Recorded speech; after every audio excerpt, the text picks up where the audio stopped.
I don't think so. Okay.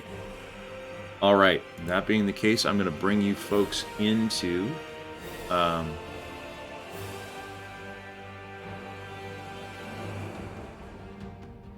game here. Here we go.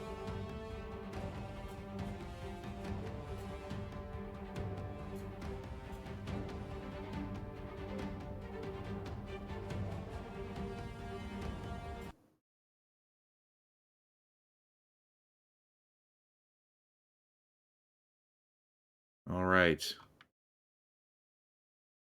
So this is where we're picking up, folks.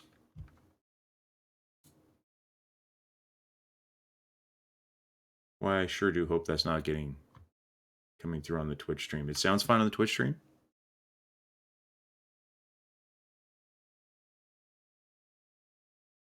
Yep. Okay, great. Then it must just be something peculiar with my own implementation here. All right.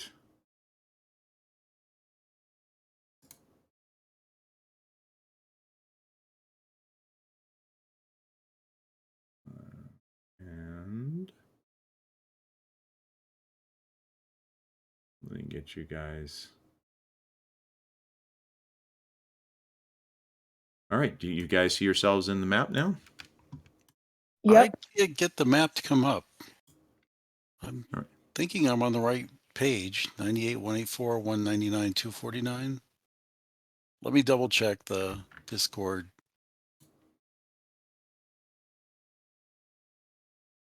All right. Well, let me resend the link to you.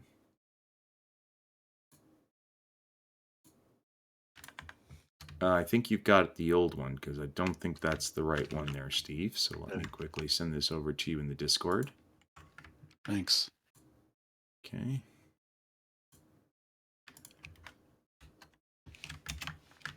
There you go. Try that one.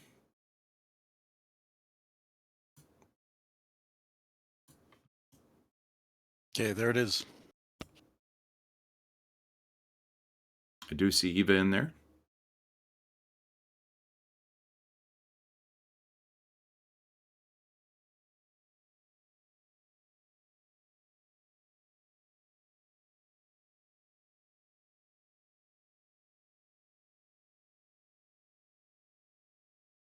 And we'll wait for you to get in. And as that's happening... Oh, I'm in. Okay. Well, I mean, waiting for Steve to get in is what I meant. Yeah. So here's what we're going to do. While you guys get to the edge of Hamtown, and as you get there, you now see again, obviously there are people guarding the entranceway to the town itself, but the people that are doing the protecting this time are actually part of the regular militia that you would expect to see that are guarding. That would be the soldiers at Neverwinter. These are carrying the sigil of Neverwinter itself, rather than one of the guild markers, which is what you just saw in the previous town down by the miners' exchange. That being the case, as you guys approach the city, you're hailed down by one of the guards. They're immediately suspicious of anybody that would be arriving at night. It's quite dangerous to be on the road. But as they look behind you, they see that you're bringing wounded and you yourselves are wounded. They quickly lift open the gates, wave you in, and as soon as you get behind the gate itself, they lower it back down again. Similar to the miners' compound that you were at earlier on, there's a bit of a palisades around the outside of this facility. So it's not exactly unguarded. It's not like the first city that you were in, which was nothing more than a small collection of buildings in the middle of the road. This is a defensible position that has guards around it. There is clearly a bit of a wall.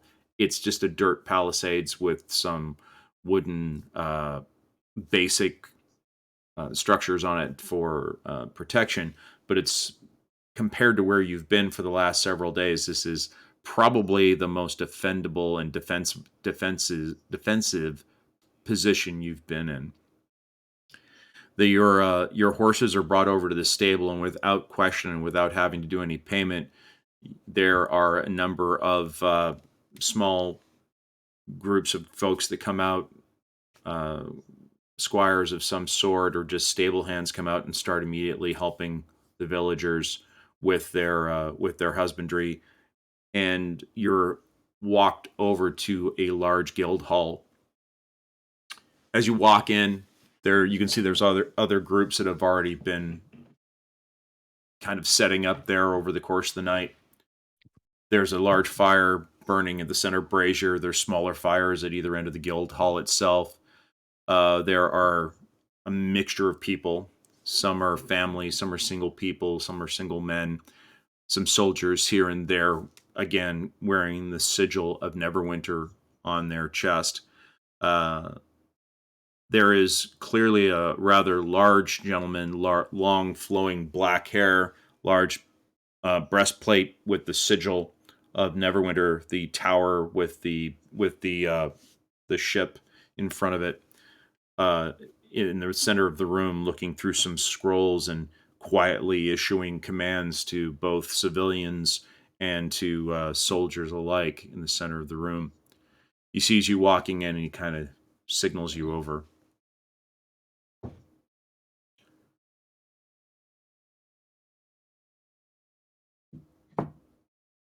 We go over. As you walk up, as you see him, as you're walking up, you hear him give a simple command to the squire in front of him. Goes, make sure that those are prepared and ready for me in the morning. Looks up at you and goes, well, very odd for you to be coming in so late at night. What brings you to our little hamlet so late in the evening? And why do you look like you've been run through a thresher? We've been run through with a bunch of creatures on the road. We're waylaid on our way here, trying to protect these farmers and citizens. It was some kind of a leader, one of the cultists, and some creatures that seem to be a mix of an ogre and some part dragon, along with something else. Some more. Humans. Creatures, you say? Tell me more. What did they look like? Enormous. They look like I said, a mix between something like an ogre, standing, and I indicate, maybe twice my height, and large in mass. Tails, scales, just emitting icy coldness around them. So cold it burns to the touch. Sounds like something else that was reported to me recently. Just a moment, and he motions over to one of the soldiers. The soldier comes walking up, and he goes, these folks were just telling me about these entities they ran into. Sound very similar to what the person who came in yesterday said. Something about them they're being large, covered with scales. But you said that they were emanating cold? We've fought them before, and some emanate heat. These were emanating cold. Ah. As you go and say that they were emanating heat, the soldier says, yes, sir, that's what the gentleman reported to us last night. That's what singed him and the horses that were in his command. The lead soldier kind of waves him. Thank you very much. Go back to your duties, sir. Thank you very much. The sergeant or whatever he is goes walking back off to maintain his post over by one of the windows. Well, it seems that we've been running into some of these on our own. We had a small detachment coming in last night that were supposed to be bringing in fresh horses and some supplies for us. They were ambushed between here and Neverwinter, and unfortunately we lost several of the horses and quite a bit of our provisions as a result of that attack. It was almost nonsensical what we were hearing. Large, scaly creatures, flame emanating from their scales, impervious to weaponry. It seemed to be.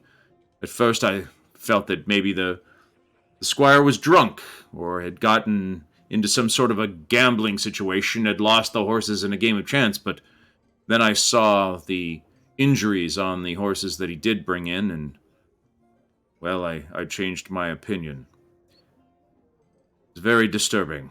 Very disturbing to see creatures on this close proximity to Neverwinter becoming so bold as to attack some of the militia convoys. Let me ask, are you wounded or any of you in need of any medical attention? I can ask. I turn and ask the party. I don't honestly remember. Yeah, there are a couple of people inside of the party that were injured. You guys, I believe, are still injured as well. With respect to having been in the fight itself, as I mentioned before, you decided to just continue along the road rather than taking any time to try and do a rest in the middle of the road. You kind of patched yourselves up as best you could, and then got here to the city. Unfortunately, that does mean that both you and several other members of the group that you've been taking care of are still quite wounded. As a matter of fact, you lost 2 horses and two of the refugees, and there was one that was injured. The one that was injured, you managed to heal. Ravina is still slightly wounded. Elrin is fine. Druger is still slightly wounded. Cauldron was brought back up to full hit points. And Ruger, you are slightly down. Oh, and Damien, obviously, once the creature that had been trying to parlay with you had run off, the spell that had caused Damien to go running off into the trees had worn out, so he's back with you, but he's also down still a few hit points. The one who's definitely the lowest is Druger. He's still down. He's down about 20 hit points. The rest of you are only down a fraction of that. But Ruger, you had used up a significant amount of your lay on hands to get that to get everybody up to where they were and to heal the citizens that have been injured by the radiating cold from the Orgon. So the captain, or whatever he is, indicates, well, you're safe here, so if you would like, we don't have much, but you're welcome to make yourselves to home. If you'll want to go and sit over by the fire, if you want to get yourselves some provisions, there's still some of the evening stew that is still left over. Feel free to help yourselves. Other than that, find a comfortable piece of floor and settle in for the night. We'll talk more in the morning. Thank you. We appreciate the hospitality. Not at all. Not at all. We appreciate the help you guys have been giving us by trying to bring these refugees in. There's just not enough of the militia to do that, and unfortunately, that's precisely what we need. We need manpower, or woman power, as he indicates over to Cauldron. But you're safe here. You have our thanks. We're in your gratitude. The least we can do is share what meager provisions we have. He indicates over to one of the soldiers and points to the two of you and lets the soldier know that you two will have his leave to move around the settlement as you see fit.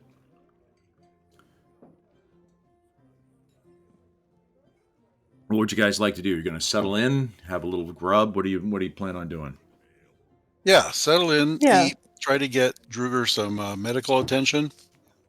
Yeah, I was about to say, we should definitely try and make sure that we're all back at tip-top shape before we continue on to the next round, because something tells me You know, I mean, I don't know. It's always good to be on full health.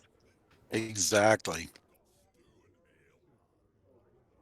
Yeah, I understand. I understand fully. Damien, great to see you. I thought you were going to be out because of being unwell, but it's great to see you. Wonderful to see you here. Will I be rolling for you because I don't see you on the VTT? Or are you going to be just watching on Yeah. Twitch? Yeah, I'm gonna need you Hello? guys to roll for me. Hey, Welcome. No, I've been on for like the last like 15 minutes and I've been trying to speak and I was like, "Oh, you know, I guess storytelling takes priority." And then about just now I was like, "Oh, they can't hear me." And Makiko's laughing at me from the other room cuz she just hears me like trying to like speak and then like not being heard. well, What it's was I great saying? to have everybody here. Wonderful. Good to see everyone. I was thinking, I feel like this is like some short rest territory. I feel like we don't, unless, how are spell slots doing? Well, you guys did use up several of your spells during that last combat, and you have not had an opportunity to rest, short or long, to be able to recover the spells that you had lost. And Elrin, you had already cast several of the spells that you actually, pardon me, Ravina had already cast some spells before she came up to this location. So all of you are sort of thin on your capabilities. Many of them have been used. Besides, I'm not And sure then we should why travel don't we through just the take a night. long rest then? That's Sure. All right. Sounds good to me. Alrighty, let me go and bring you guys into the bar that you will be sitting in. Well, actually, it's not a bar in this case. It is, in fact, a large guild house. Bringing everybody in here now. You still have the large, ominous floating one. Ravina is still in her Ravina form. So you guys all line up to get yourself some of the stew. I'm seeing people dropping in and out of the VTT. Is Eva? Are you having problems staying connected?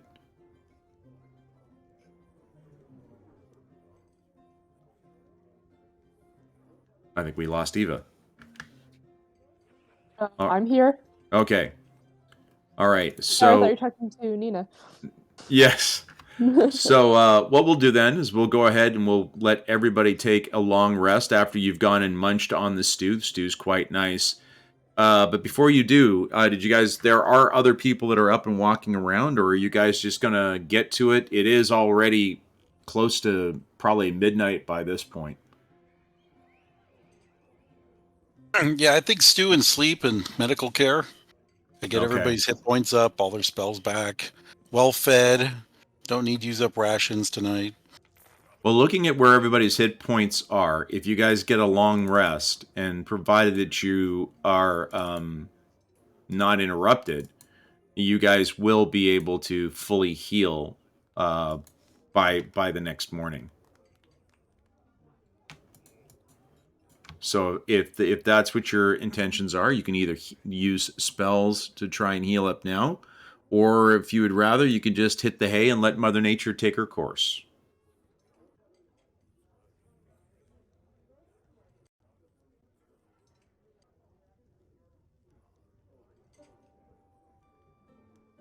That would be my vote. Anybody else? All right. As well. No? Quickly checking. All right.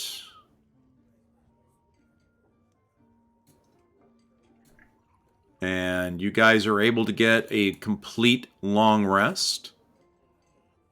So I will start with Ravina, giving Ravina her long rest, then Druger. Cauldron, I'll let you do your own. Could you do mine, please? Certainly. And Damien, long rest. And last but certainly not least, Elrin. Now, Ravina. Is Ravina with us? Is she in the room? Can she hear me?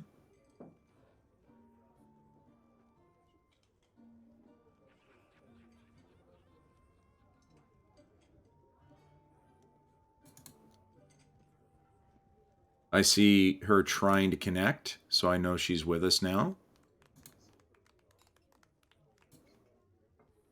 It is now the next morning, so you no longer have aid running on you. So we do need to go and take aid away and reduce your hit points to bring you guys back down to where you're supposed to be. Ravina did not, so I need to change hers.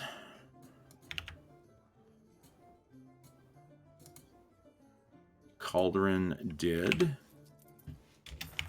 But our temp hit points are still too high. Fixed that. Druger's back where he needs to be. Damien is not. Now he is.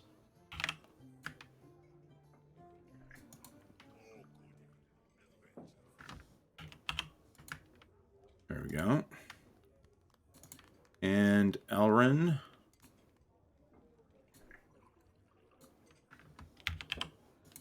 All right. By the way, your Damien should no longer be under these. There we go. And Ruger, let me go and take your aid off. Your hit points look proper now. So, Angelina, Pari,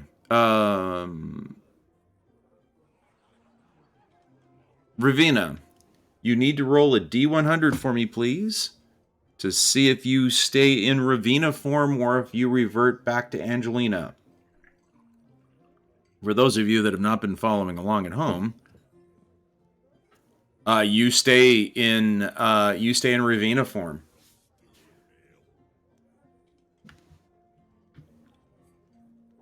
We have a person with multiple personalities here in our midst, which is Ravina, who is has two different manifestations. She has one which is this warlock Ravina, and the other one which is a healer by the name of Angelina. All right. So you wake up in the morning and their breakfast beer is being served along with hot tea, goat milk, large blocks of cheese, fruit that's being cut up, and very basic brown bread is being served around the tables.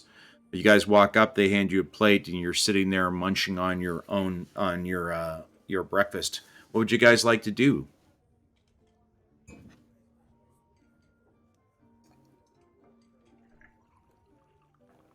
I'll try to get the lay of the land. Talk to people about what's east of us, what's north of us, the road to Neverwinter. Absolutely. So you notice that there's a small group of men at the table right next to you. They're not of the group that you've been protecting. They clearly have come in on a different group. The way that they're dressed, it would appear that they are farmers of some sort, possibly craftsmen of some kind. They see you walking up, and they kind of look at you a little bit suspiciously.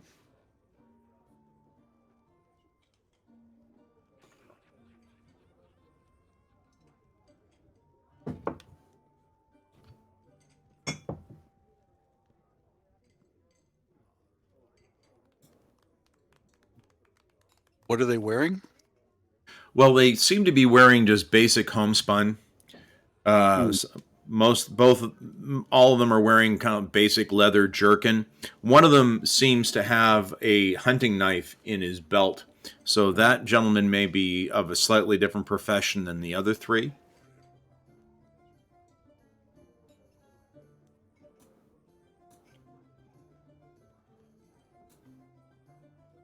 Where are they relative to us?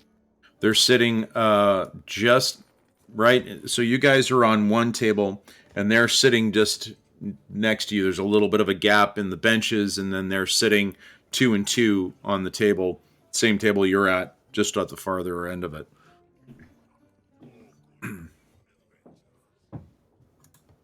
Can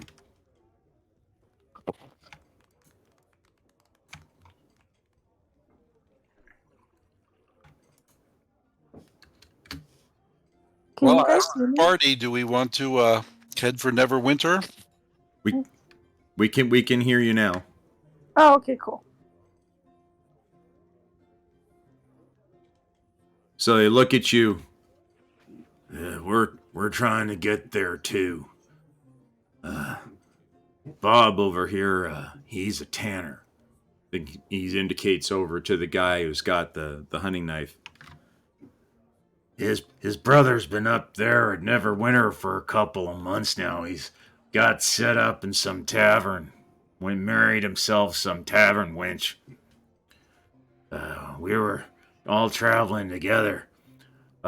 We were coming from over by the Thunder River, kind of off in the forest. We were trying to establish some sort of a tobacco farm out there, but I tell you, it was impossible. Every time we turned around, we were getting raided left and right. Bob was doing some trapping out on the river and doing a pretty good job of getting otters and a couple of beaver every once in a while, but we just had to give up on trying to do the farming. Every time we turn around, we were getting overrun. At first, it was just orcs, and that was bad enough, but then we started seeing things look like ogres, but they were smoking black smoke off of them, and you got too close, your skin would start to burn. So we just, we're not adventurers, we're not fighters, we're not heroes like you, we just had to run.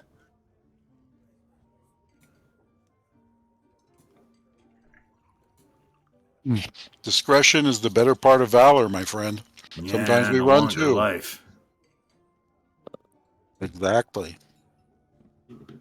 So what's your story? I heard some of the folks that you came in with late last night talking about those big scaly things, but they were smoking white cold. Yeah, freezing to the touch. But we've run into the ones you were talking about before, long ago in the mountains. In the mountains? So they're Yeah. not just in the forest? Nope, south of here near Fandolin. Oh, jeez. One of the other one pokes up, going, down by Fandolin? I got family down there. They went missing about, a year ago. My grandpa, he was trying to tell me to go down there and take over their farm, but I decided I was going to go up and with these fellas and try and start a tobacco farm, but that didn't work, so we're going into Neverwinter now. I don't think going out into these small towns is a smart idea. Well, just 2 days ago, when the night we first got here, there was a bunch of things that tried to attack the far side of this here village. They started attacking over on the wall. I remember the soldiers, it was going crazy. They were firing arrows and they were screaming orders, and the women were screaming, the children were screaming, and I was screaming. It was just, it was horrible. Let me tell you. Well, it might be safer to go back to Fandolin now, and you might even pray that one or two may have survived their capture and captivity. They were taking people hostage, taking them to be sold as slaves. But I think finally the half orcs and orcs and us and others from Fandolin that were fighting up in the mountains for ages finally took out the dragon in charge. Just enough that they Dragon? have freed the slaves.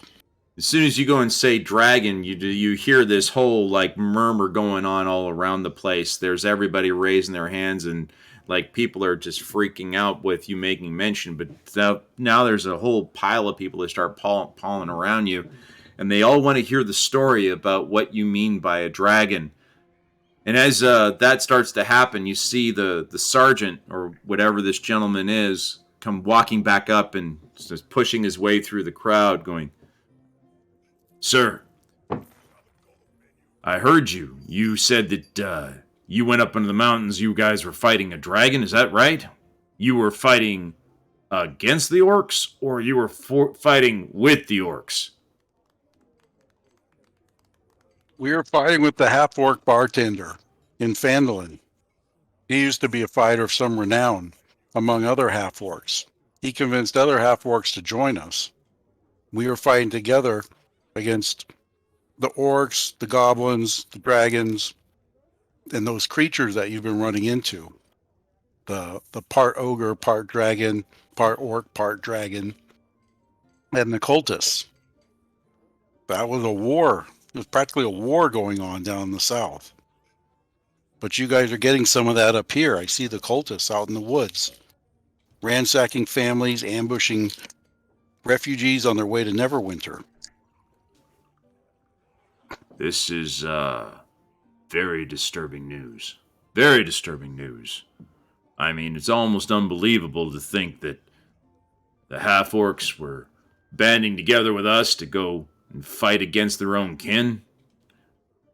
You say up in the mountains. Which mountains were you talking about?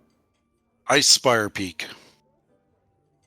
When you say Ice Spire Peak, there's another murmur that goes on. At this point, you've got people just looking all over the place at you guys, and just some of the folks are looking at you incredulously and think you're kind of maybe trying to pull a fast one, and other people are just hanging on every word. The captain looks at you and goes, maybe we should be taking this story outside. Let's maybe talk where we can be a little bit, have a little bit more privacy. He indicates to all of you and to follow him outside. He indicates to one of his underlings to disperse the group and get everybody back to getting prepared to go on their way to wherever it is they're going, if they're going south or if they're going north up on the river, on the road.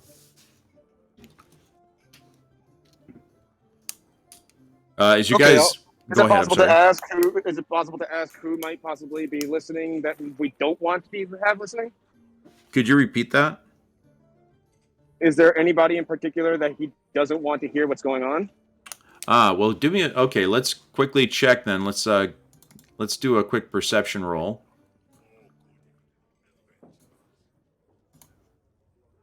All right.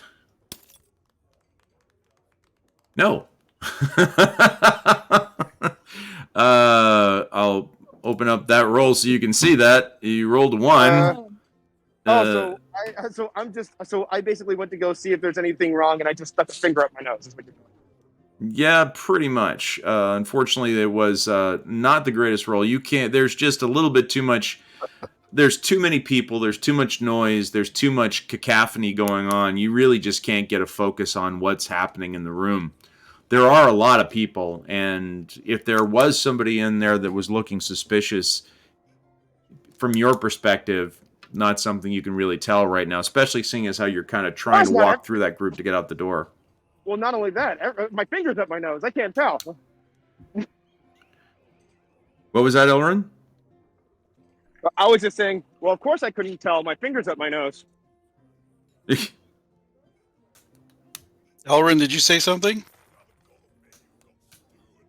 Are you on mute? Yeah, I think she's on mute, and they keep dropping out of the You're session. on mute again. I think what's happening is that from what I can tell, sometimes I know that sometimes there's the that Discord has that sense noise to activate microphone thing, and it just sucks sometimes. Hmm. Hello? Yep, we can hear you now. I also think it's just the Wi-Fi hears. Hold on, let me see if Nina code.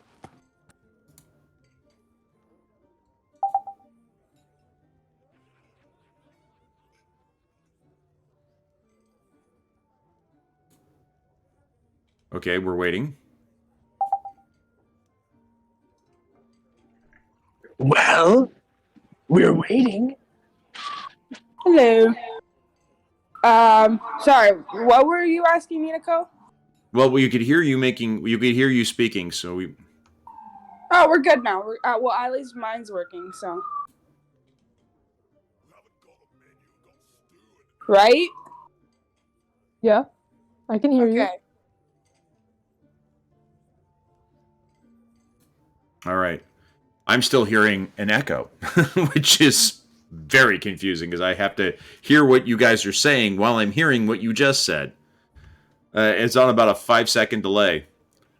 Not exactly sure why. All right, so as you guys walk outside and you walk into the brisk morning air, the captain walks around to the side of the building and says to you, goes, all right, clearly there's been a lot going on that you guys have been involved with.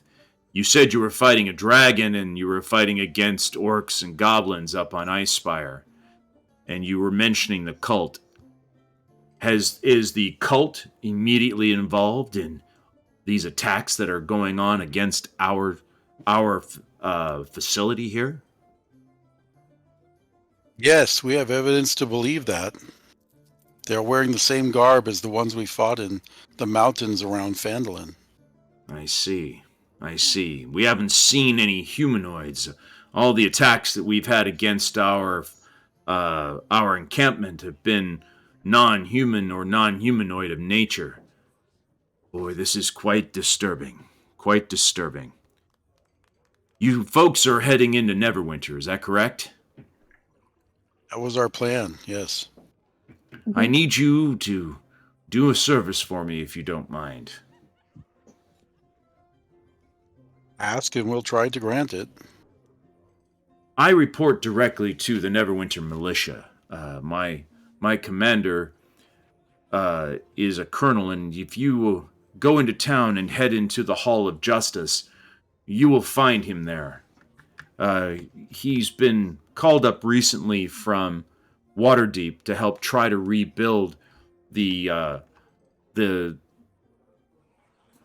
defenders in my town. We don't have a lot of us. We're certainly very trying our best, but if you could please let him know what's been going on, it would be a great turn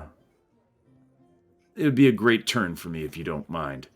I need him to know that we are now suffering attacks, and not only have we had attacks against our encampment, the people bringing in reinforcements, food, horses, they've been attacked as well. He needs to know of the tactical situation so that he can prepare appropriately. His name is Colonel Dragon. If you would be so kind as to let him know that that's what's going on and that Hamtown has been getting attacked as well, it would probably be very useful information for him. I'm quite sure he would be in your debt as well. Understood. I hope we can accomplish that. We'll I do our too. best. I do too. It's disturbing to think, very disturbing to think, that people have been attacking on the road, this close to Phandalin. This close to Neverwinter. Well, I wish I could offer you some additional kind of assistance, or some additional kind of protection. I'm afraid all I can do is offer you a warm breakfast and wish you the best.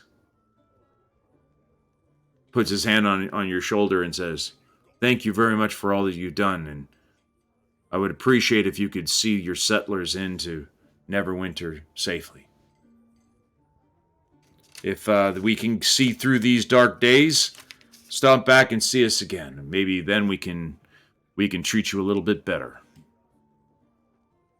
Certainly. You have our thanks for your hospitality. No, the thanks is all ours. He goes and indicates over to the one of the soldiers standing in front of the stables.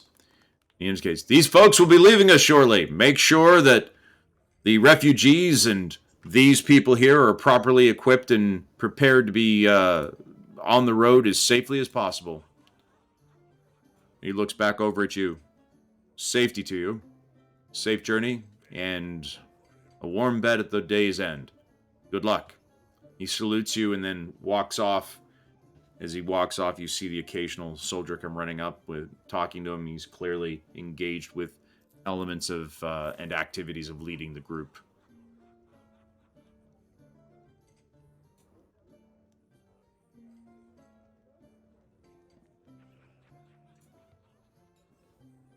Are you going to do anything else, or are you guys ready to go and hit the road? I think we're ready. Any objections? Sounds good. All right. Okay. So you guys go and hit the road. On the road again. Sorry. I don't know. It sounded like a fun thing to do to me. As you start heading out along the road, you notice that several of the commoners, the farmers, are clearly nervous. Their heads are all on swivels, and unlike the prior times that you guys have been going around with them, they are spending a lot more time in close proximity to one another. They are literally back to back and front to front on the road, with almost all of them being completely kind of nestled into the one big group of people that are inside of this big traveling show that you guys have got going on. So,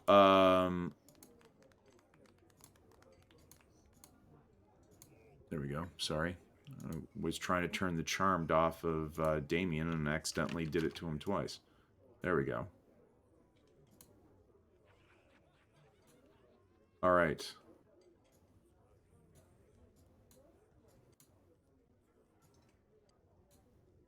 So, as you guys start going on the road, oh, did you guys get called over here? There we go.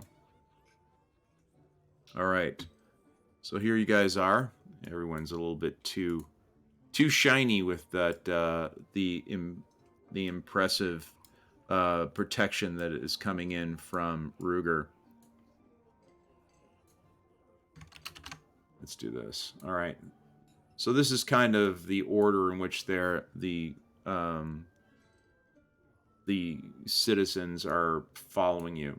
Now, are you guys going to do what you did before and kind of stay in one group up in the front, or how are you guys going to establish any kind of protection for these guys as you're moving along? I think it works out with us all in the front. I don't know.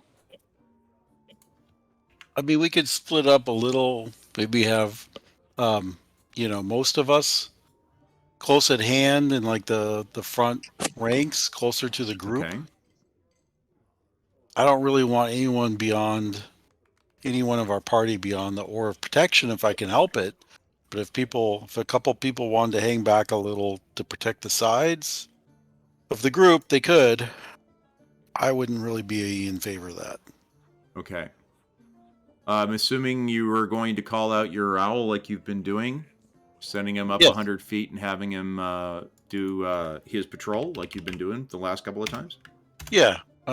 Big circles, Yeah. into the areas that we're approaching.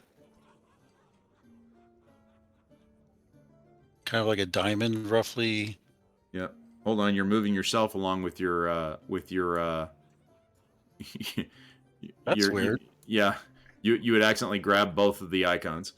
Yep. So as the owl is flying around, you see something in the bushes right here, right there in the bushes.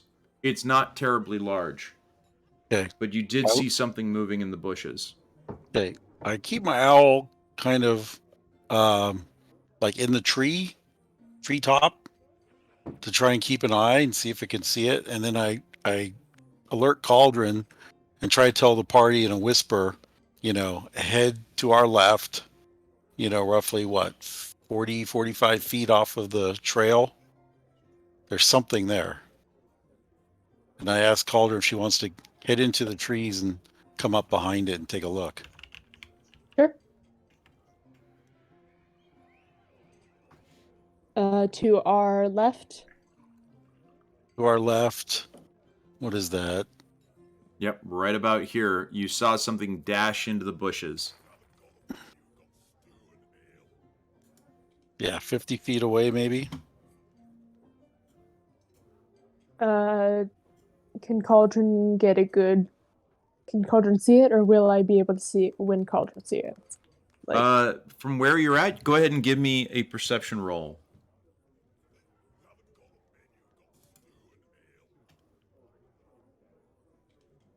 perception. There we go. All right. Very good roll. You can see the outline of something in the trees right here. It's clearly, to your way of looking, it is trying not to be seen. Does it look like a medium, like humanoid creature? Or does It look actually like looks smaller than an average person. It's either, if you were to guess, it could be a gnome or a halfling, or possibly something of that size, possibly a child, but it's clearly humanoid. I guess Cauldron will wade deeper into the brushes to try to find it. All right. As you get a little bit deeper into the brush, you suddenly see what looks like a small child bolts out of the bushes and starts running for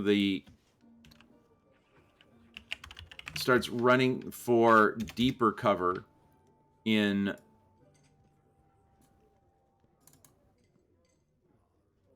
the forest itself.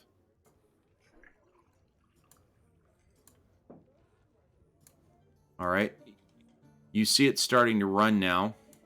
And it's not running terribly fast. I mean, it's clearly trying to run as fast as it can, but it's, compared to as fast as an adult could run, not terribly well. And it seems to be having trouble getting through the thick brush and trees.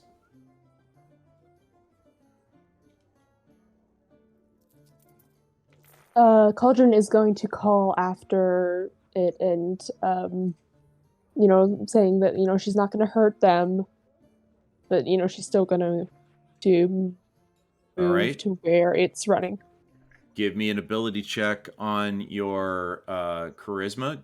Give me a roll, please. Tell me what you got. Would that be your persuasion check? Yes.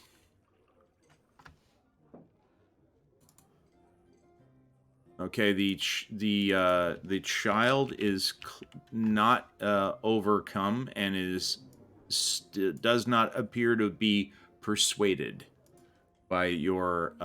You don't get to see it turning around or slowing down. You can hear it's not being very stealthy. You can hear it crashing through the bushes up in front of you. Then Cauldron is going to try to catch them. Okay. All right. You're going to dash? Yeah. All right. What direction are you dashing in? They ran off in this direction. In the direction that I saw them. Okay. Go. There you go. So do you want me to move to that spot, or? Okay. Yep. Go ahead. All right.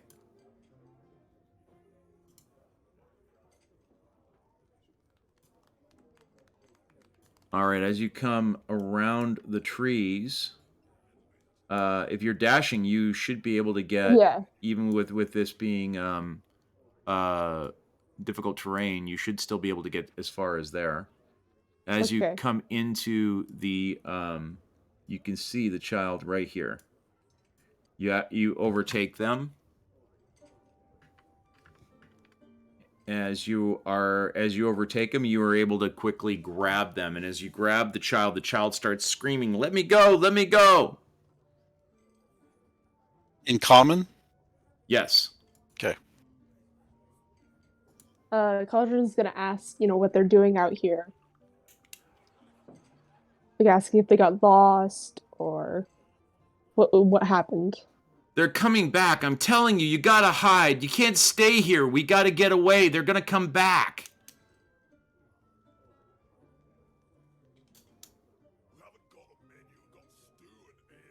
The child is kind of inconsolable. As you are looking at the child, you can see that it looks like the child's been out in the bushes for several days now. Its hair is matted with bits of twigs and leaves, and the face is covered in dirt.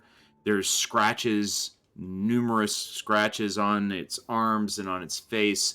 It's clear that it's had a pretty rough go of things, and it's been out in the wild for a little while now. And the child is quite agitated and squirming and trying to get away and out of your grip. Look, there's no monsters right here, okay? Go ahead. If you were gonna go ahead. No. I'm dealing with the time delay, so I didn't mean to step on you. We've got a group of people, and they're going to the city to be safe, and it's probably best if you come with us instead of out here on your own. I gotta stay here. I gotta stay here for when my mommy comes back. I know she's gonna get away. She's gonna come back. She's gonna come get me.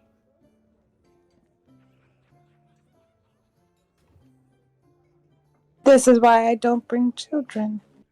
Just kidding.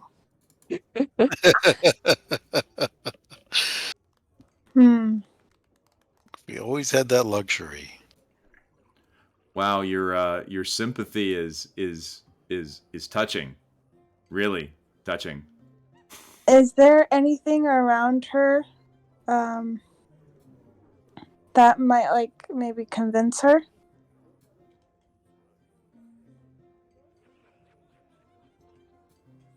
Well, you can't hear what's going on. They're Oh, 50, right. 60 feet off in the bushes already.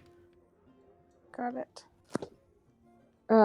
Cauldron's gonna say, well, your mom won't be able to find you if you're in the bushes like this. Let's go out to the road and we'll talk, okay?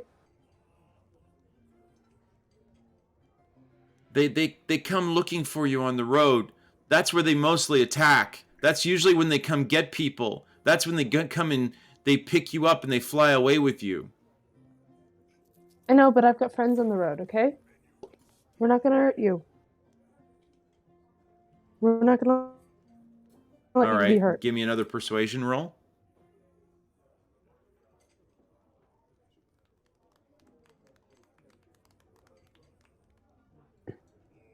Okay. The child settles down and goes, Are you sure we're going to be okay? Yeah. Okay. You stay close to me, okay? I don't want to get caught. People scream when they get caught by those things.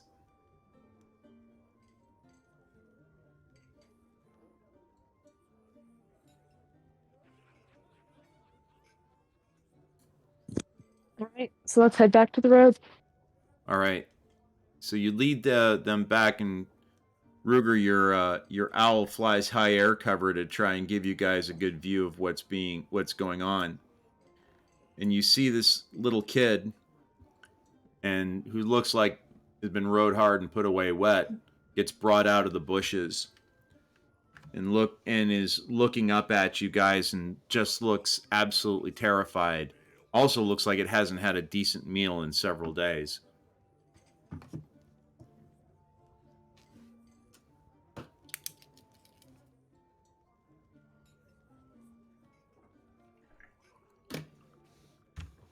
I think their family was attacked, and I'm not sure they're coming back. My mommy's coming back. She said that she would come back after she got away.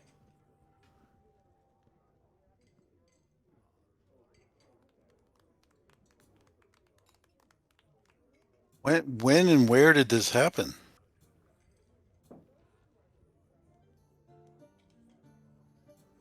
I'm asking the child. All right, go ahead and give me a persuasion roll, please.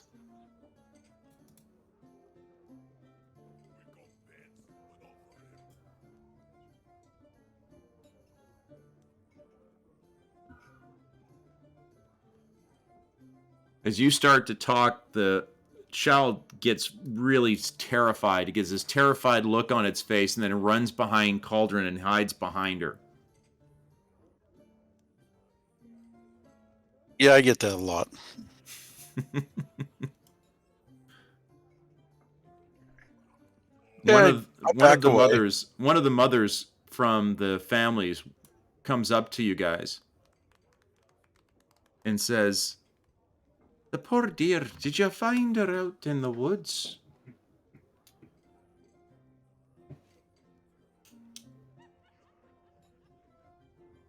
Maybe the tavern Oh. music is not the right music to be having right now.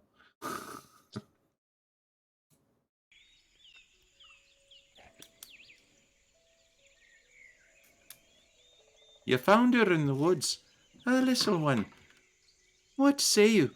Why are you out here in the woods all by yourself? It's not safe.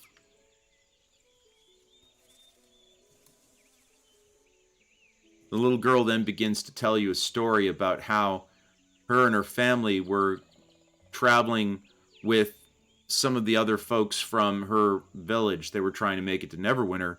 And as they were on the road, just as it was becoming nightfall, these creatures, she just describes them as giant bats, came flying down, and one by one, over the course of 2 or 3 days, would carry away the people that she was trying to travel with. They would come so quickly that the group didn't even hear them coming. Just all of a sudden, there would be a quick flapping of wings, and then boom, someone would be screaming and lifted up in the air and carried away. Eventually, it just became the girl and her mother, and they were hiding in the bushes, trying to stay away from whatever it was that was hunting the family. But eventually, hunger and thirst drove the mother to come out of hiding and go looking for some water. She promised the little girl that she would come back, but that was a couple of days ago, and her mother obviously never came back, and the girl's been hiding in the bushes ever since.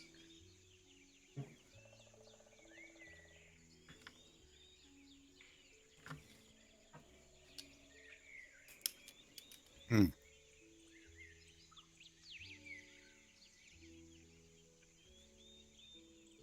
So is she comfortable with the other woman from our villager group? Comfortable enough to travel with us?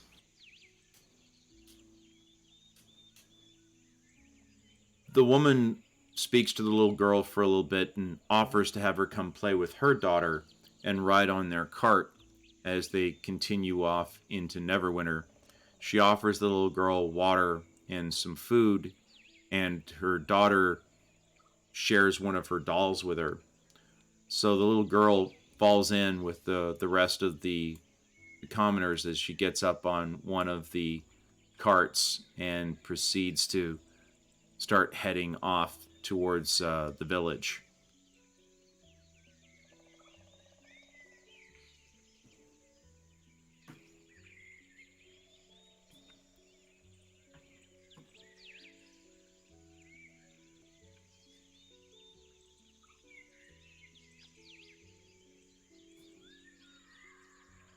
Did you guys want to try doing anything else before you continue on your way? I don't think so. Okay. All right. So, if we could, as you guys continue on your way heading back into Neverwinter, I'm going to see if there is anything else that needs to be considered.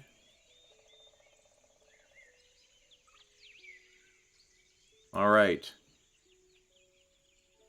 You proceed on the rest of the evening, and around nightfall, you hear the sounds of the dragon roars that you've been hearing off and on over the course of your journey. But this time, you hear them a lot closer than you have in the past. They appear to be on either side of the road and also behind you in the direction of Hamtown, where you just come from. But as I said before, unlike what's happened in the past where they tended to be off in a distance and generally speaking coming from the direction of Neverwinter Wood, which is several miles to your east, they now seem to be in much closer proximity, and it's coming from quite literally every direction around you. Not in your immediate vicinity, but definitely closer and louder and far more frequent than the roars and the charges you were hearing before. The animals start getting restless. They start whinnying and neighing, and sometimes even rearing up at the sound of one of the dragon roars. These commoners, the villagers, the farmers are getting more and more agitated, and you can hear the occasional weeping from the children and some of the screaming that happens as one of the roars happens, and the women going and starting to cry, and some of the men starting to cry as well. But fortunately, you go through the rest of the day with that being the greatest of the incidents that you've been dealing with. You're not dealing with, you don't end up getting attacked. You don't see any of the dragons. Then the noises, while closer than they've been in the past, don't seem to immediately get close to you. And with that, we're going to take a quick 15-minute break, quick bio break. I'm going to check my audio settings here so that I can hear things a little bit better. And we're going to take a little break to get a little bit more coffee. And if you've got your Gatewalker mug, you can certainly do that. Or if you don't, by all means. And other than that, I will see you guys in about 15 minutes. All right? Right. Thanks. All righty, guys. See you in a little bit. See you in a bit.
Back live, folks. We're coming back to the game. Back to the game. No, I'm hearing an echo. So whatever this is that I'm hearing, it's clearly something coming from Discord. I don't know why it's happening. I'll fix it later. It's like trying to narrate a game while talking through the speakers at Yankee Stadium. So, all right. So, yes. So as you guys are continuing along, you're able to make your way through the forest, and ultimately the forest starts getting thinner and thinner until you see yourselves in prairie land. In the last couple of miles that you're walking along the road, you start to see off in the distance the towering city of Neverwinter.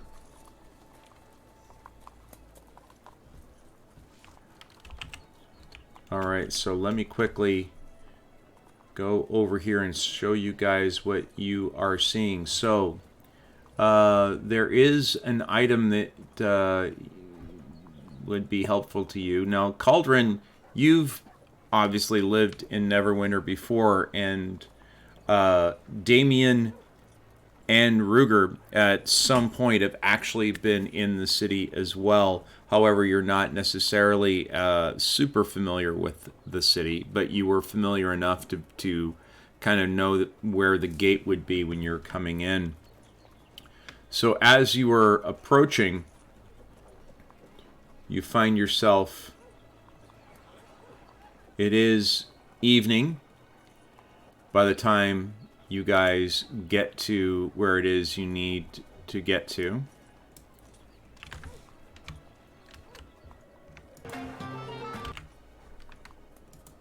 All right. When we get to the gates, Cauldron, or like before we get to the gates, Cauldron is going to throw up a disguise spell, just so like, you know, don't want people to see her face because you know we're past there. Understood. So I'm gonna go ahead and just cast that to spend that. All right.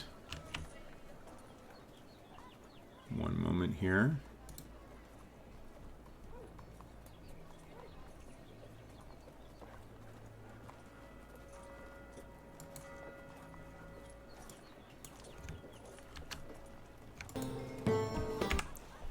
I don't know why it's doing this to me.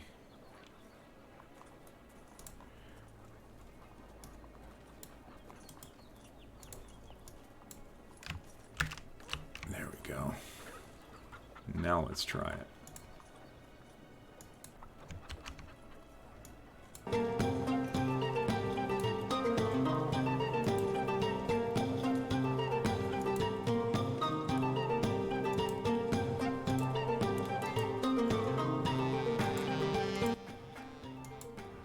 So there may be some music playing that is already built into this scene, and if that's the case and you want to go and turn this off, by all means feel free to do so.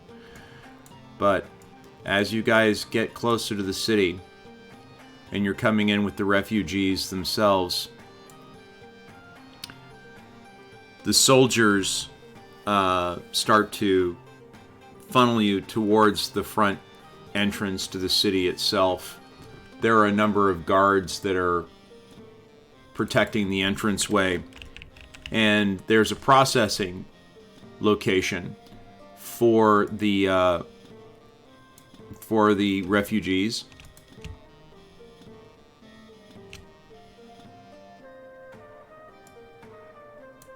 And many of them get peeled off to that location. The little girl you had found, the mom has cleaned her up a little bit.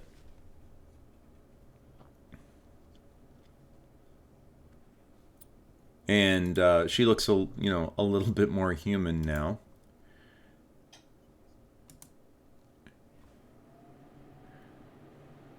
She says her goodbyes, and the mom offers to take her under her wing.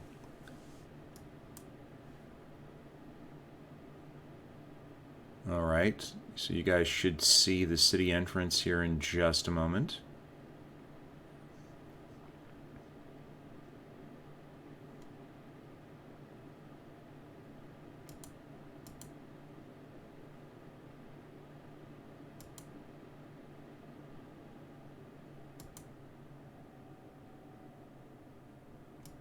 Here we go. It's very, very slow. One moment, guys. My apologies.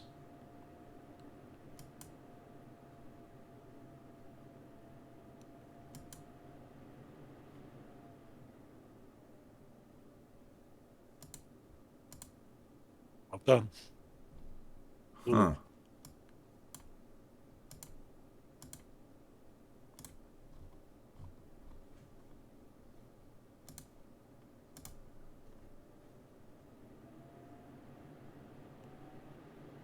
Are you guys seeing the city yet? You're not, are you? We don't own any tokens with vision in this scene. You should. I have a white screen.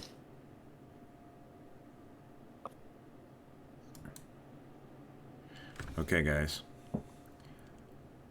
Not exactly sure why that's happening.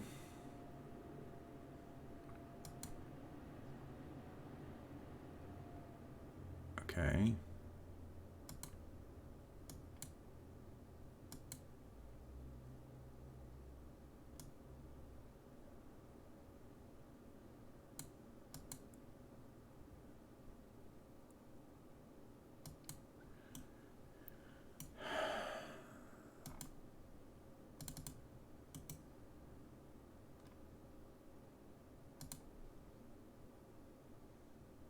One moment, my apologies. I can't seem to get this to connect. Don't know why.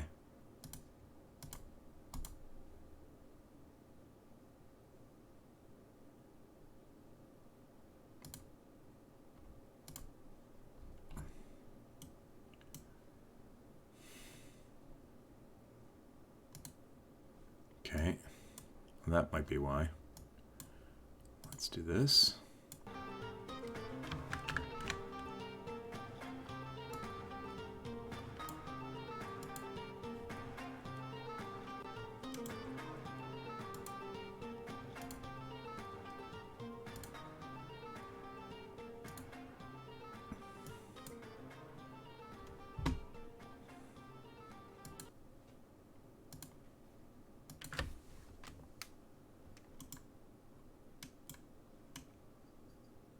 Okay.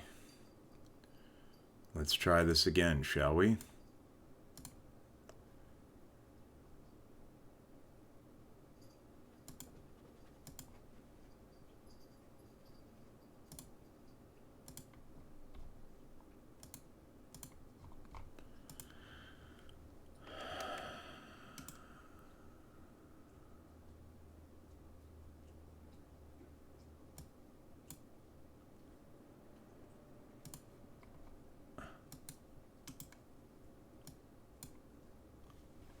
There we go. Now do you see it? I'm still getting a white screen. Blank. Oh Let me boy. refresh. No, it's probably on my end. Now I've got the icon up in the upper left, and it's a gray screen.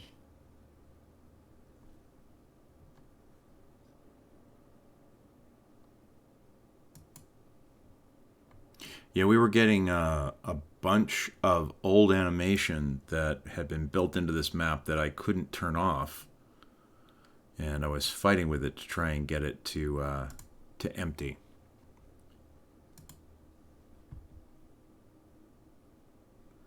So Cauldron, so that we know that you are actually disguised, we're gonna put a little glow on you. So we know that you're actually in disguise. All right.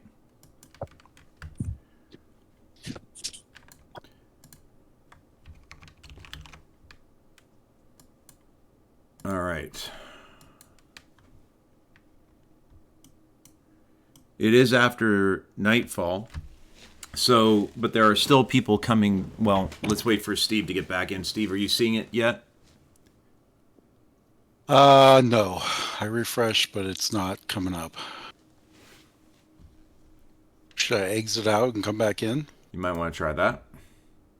I'll refresh as well. Okay. Oh, it just started to load when I pressed refresh.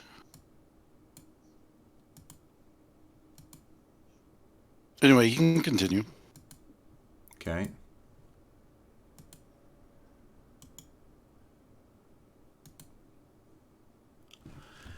As you walk up to the gates, this is a prodigious wall. There's a large, imposing walled gate with a heavy particulus and ramparts along the walls. Even in the night, you can see that there are numerous torches illuminating the entranceway into the castle, into Neverwinter itself. There's a heavy guard presence at the doors. As I said before, as you approached with the refugees, there were people there waiting to process them, taking them off into different facilities right there at the entranceway of the city itself. The mother and the daughter are pulled off into one direction, and the daughter, the young lady, decides to go and stay with the woman that you had kind of connected her with there in the forest itself. As she does, she's walking off. She walks up and tugs on Cauldron's jacket and says to her, going, are you going to go back into the woods and find my mom? How is she going to know where I am?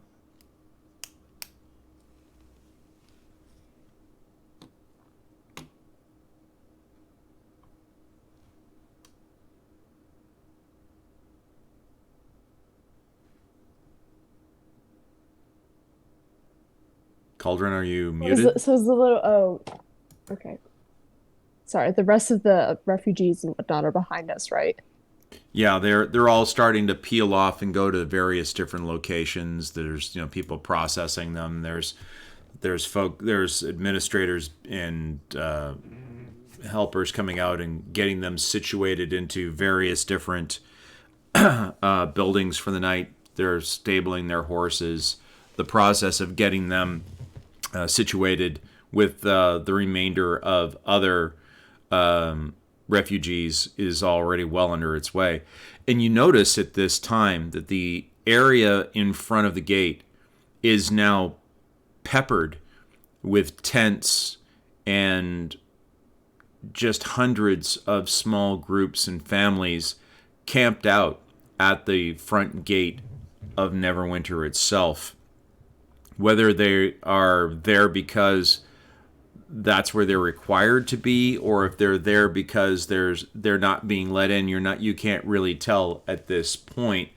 But there's clearly some sort of reason why they're not being allowed into the city. Now, you guys don't seem to have anybody stopping you from walking into the city itself, but the refugees themselves are being stopped and being asked to go and stay outside of the city before they're allowed to walk in. You guys don't have the look of being farmer refugees about you, and you notice that you're waved in by the soldiers as they start milling about and getting involved with the families.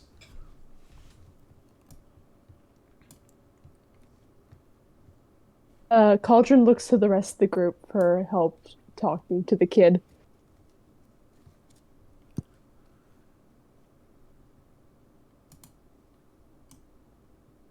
Didn't exactly warm up to me. I look at Elrin.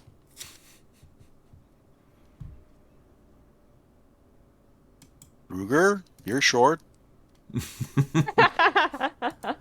I'm willing to try and teach the bunny lass that I'm alright and nothing to be worried about, but I'm not sure she wants to hear from a hairy oaf like me.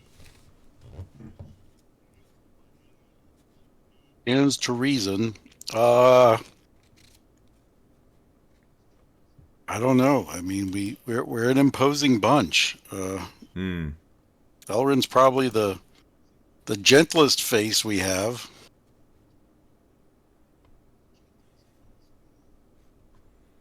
You And know, that's not saying a whole lot. no, I try to tell her from a distance, kindly, your mother will probably come looking for you here. And if you put your name in the registry with the rest of these people, your mother may see your name on the list and they may keep track of where you go.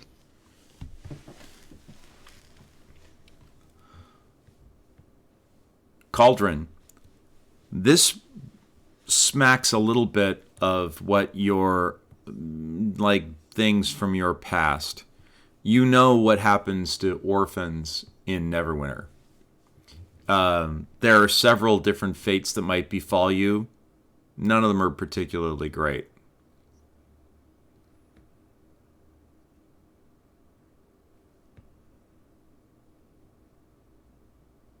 The rest of the group. I wish I could do something, but I mean, I guess we could go out and look for her mother.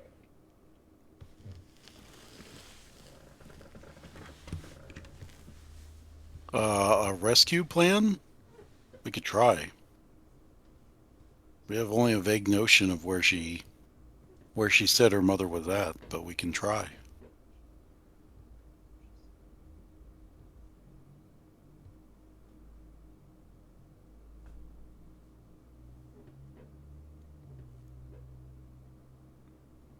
Anyone else from the group have any contribution, any idea?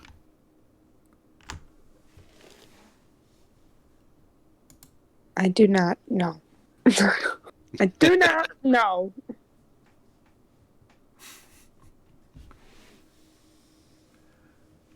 Druger, well, at the very least, I'm gonna go ask the wee bunny lass what her name is.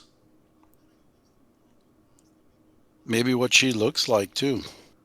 Sometimes kids remember details. So you see Druger kind of shuffling over to the little girl, and he goes down on one knee in front of her, and he goes, "Ugh, tell me, little one, what's your name, so I'll have an idea of who it is I'm trying to help." And she tells him that her name is Raleigh. Sounds And an her- awful lot like Molly. Raleigh. I know. I just got flashbacks. Still traumatized, huh? Kids, man. And he asks what her mother's name is, and the girl tells him her name's Mommy. That is so freaking helpful. I'm so glad we had this conversation. Did she say what she looks like? My mommy, she's a little bit like, she's not like me. She's kind of shaped a little bit like you, and she points to Druger. And Druger's almost as wide as he is tall. She's got yellow hair, and it's a little bit white, and she was wearing a dress that had little pink flowers on it, and she was wearing her best apron, her blue apron.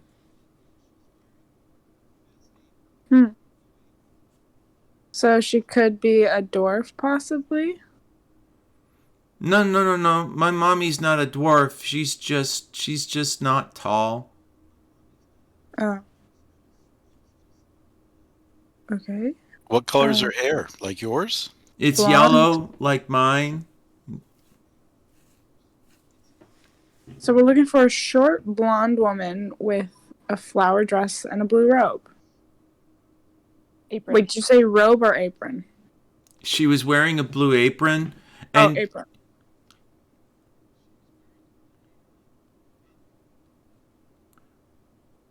And what? and she had a thing over her hair. It was light blue, and it keeps the dust out of her hair, she says, while she's doing chores.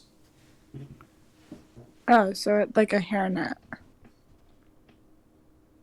I don't know what a hairnet is, but yeah, she wears it and it helps keep the dust out of her hair, and she wears it when she's like milking the goats and when she's getting the eggs from the chickens and when she's making dinner and when she's chopping the wood and when she's wiping the dishes and when she yeah, I think you get where I'm going with Yes. this. Yeah. So it sounds like you guys live on a farm, eh? Yeah. We had a lot of chickens and we had pigs and we had goats and we grew pumpkins. You keep saying had. Do you not have it anymore?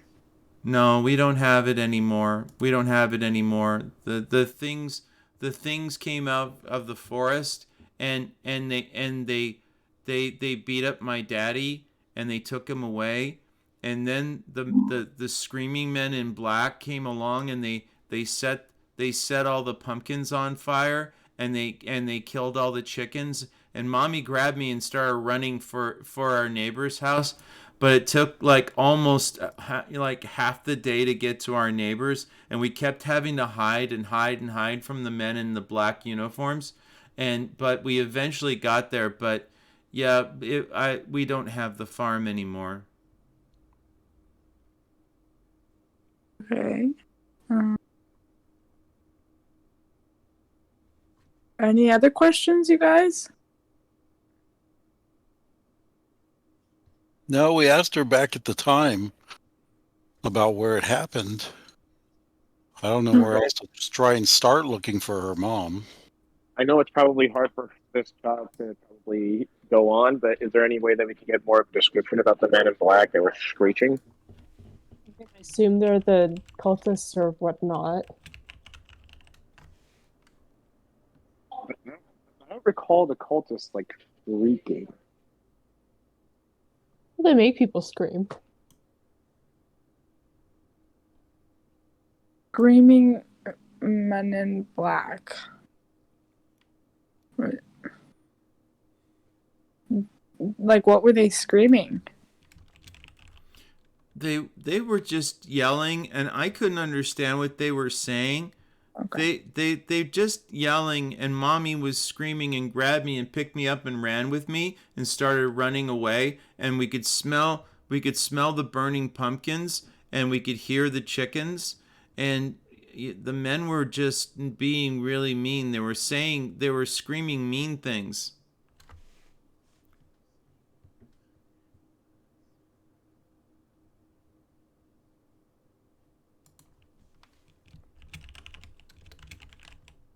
Yeah, I'm not sure what else to ask.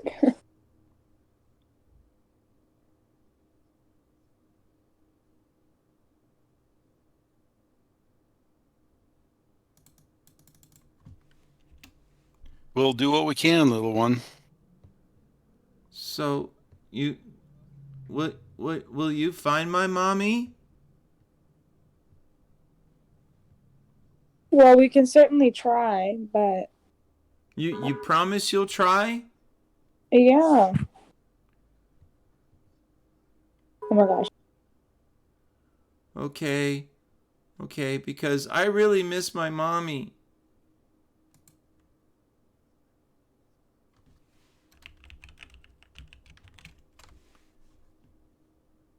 I know it's difficult, but she would want you to persevere.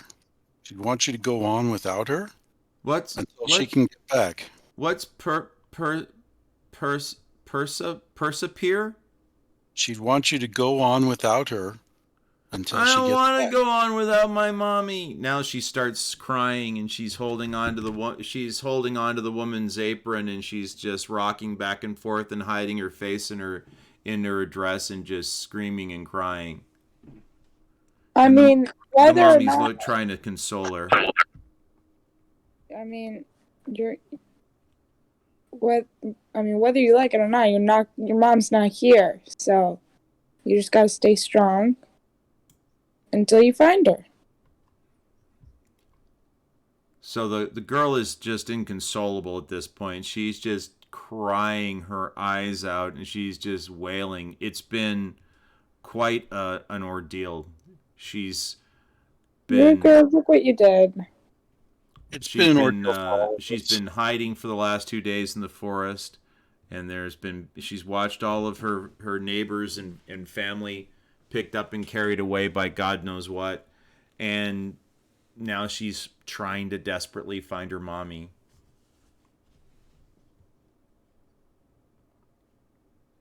Yeah, don't have a healing spell for that. Shall we start looking? Go looking for her?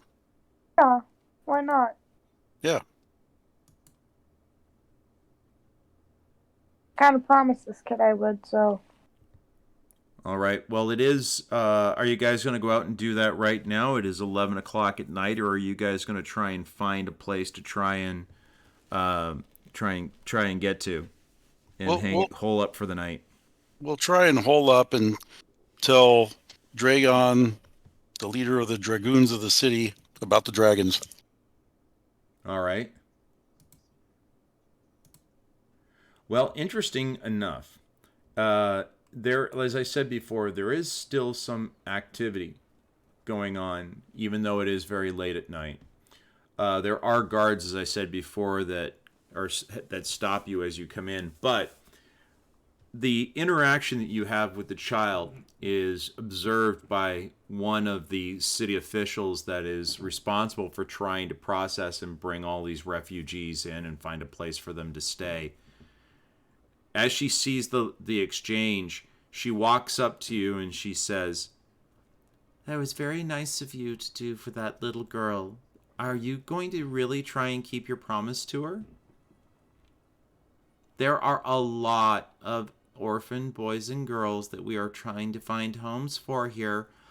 It's very difficult. They can't give us a lot of information, but we really do want to try and do what's best for them and find them a place to stay that will be safe and that they can,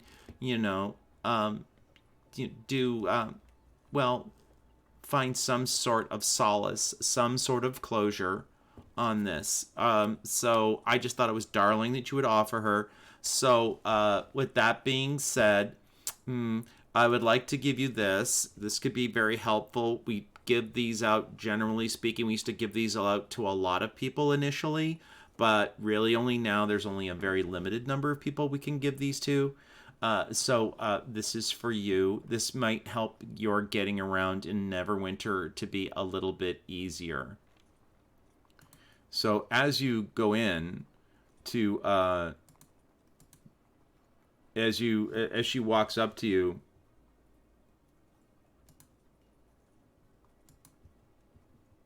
this is interesting. The whole thing that I prepared to give you guys is not here. I'm looking for it. I don't know why it's not there.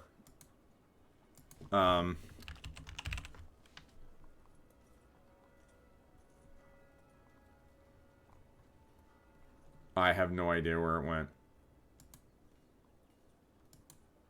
Maybe a description? Let me give it to you. It is a map. She's trying to give you a map of Neverwinter. So let me see if I can get that to you right now.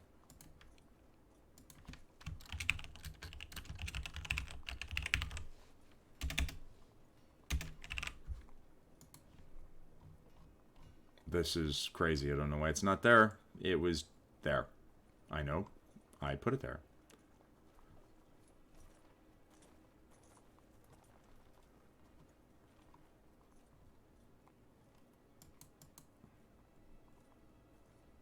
All right.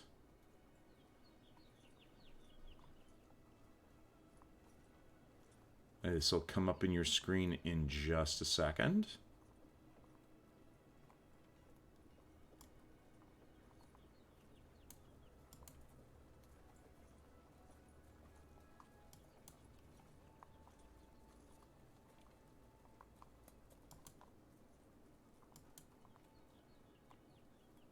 Okay.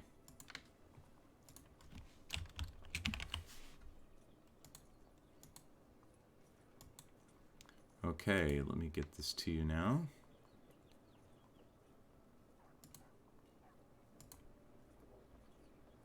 here you go.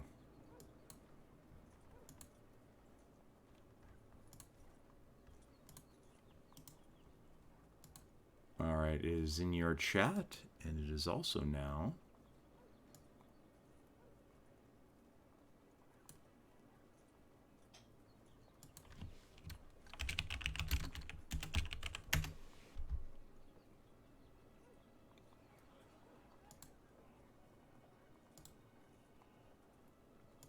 And all of you now have the ability to see this. So, where you folks are is right on that southern entrance on the east side of the fence, which is on the right-hand side. If you're looking on the Twitch stream, you can see my mouse kind of hovering over it. It's this gate over here on the right-hand side on the south end, very close to the large N north marker that you see on the map itself. Now, this is not obviously clearly not a super detailed map, but it has many of the generally the most large and most commonly understood features on the map itself. There are the major districts are listed there, as well as where the river is, the castle, the dock, and so forth. There's also that large area that you see that doesn't seem to have a whole lot of information in it. It seems to be almost like somebody spilled white paint in the middle of the map. That's actually the area, Cauldron, that you understand. That's the riff. When the demons that tried to destroy Neverwinter first penetrated from the underworld, this is the rent. This is the tear in the surface of the world that was created. Now, it was closed by magic ages and ages ago, but there's always the slight concern that if it was ever going to happen again, that's probably the place where it's going to happen.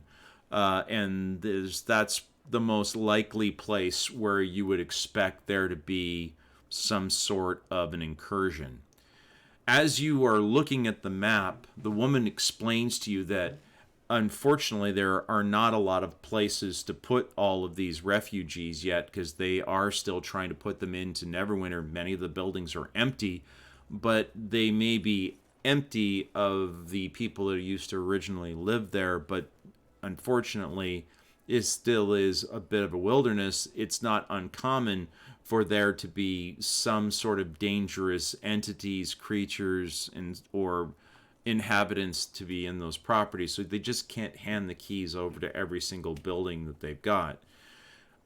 Also, what they originally were doing was they were allowing people to come in and camp on the riff, but it is now so saturated with people, the refugees are now starting to form in these camps on the outside of the city walls, which is where you guys are now. Now, Cauldron, you remember that a couple of different inns and taverns and things of that nature that are around this area, and most likely you guys are going, if you're going to need to find a place to kind of hole up for the night, you're probably going to be looking at either going over to something like the Sleeping Dragon or the Winged Wyvern, something along those lines. Which by the way, they're named after the bridges that they're directly across from. Trying to make it over to the Driftwood Tavern would be potentially risky this time of night, but there are a few places you can try going to. You could try going over to the Moonstone. The Moonstone is a somewhat more, what's the word I'm looking for? It's a little bit more sophisticated.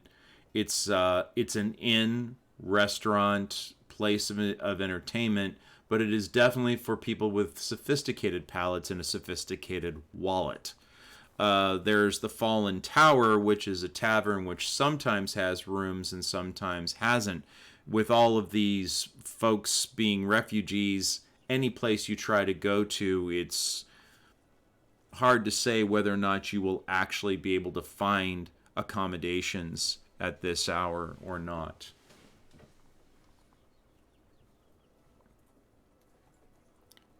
So, what would you like to try and do? Do you want to try and go into one of the taverns? Do you want to try and go over to the Moonstone Inn? What would you guys like to do? I was thinking maybe one of the taverns. What do you all think? Yeah, maybe the Winged Wyvern looks not too far away. You know, not too far from the Hall of Justice where I need to get to. Okay. You know, it's so late. You know, the sooner we get there, the sooner we get a good night's sleep. Hmm. Are those 2 or 3 bridges the only like way to cross the river or whatever that is? Or are there like Based on what you recall, there are other ways around that river. You could try, there are less sanctioned ways of getting across the river. You know that your past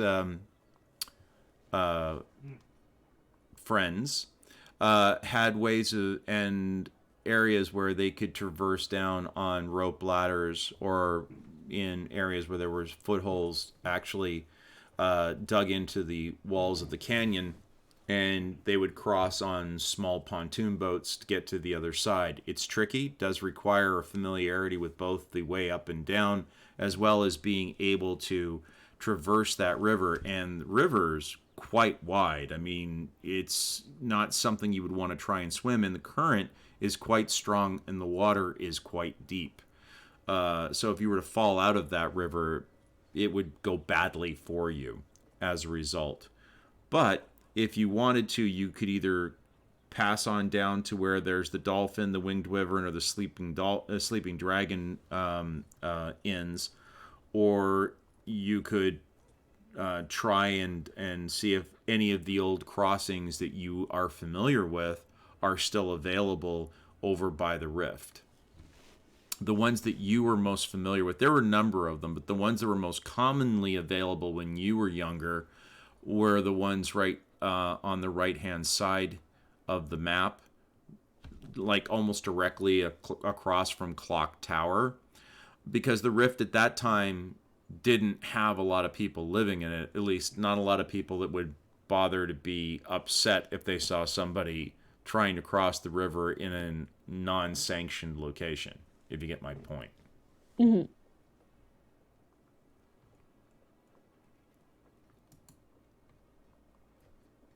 All right, so how do you want to proceed then, all these things considered? By the way, Ruger. Yes. You notice the watermark in the upper right-hand corner of the map.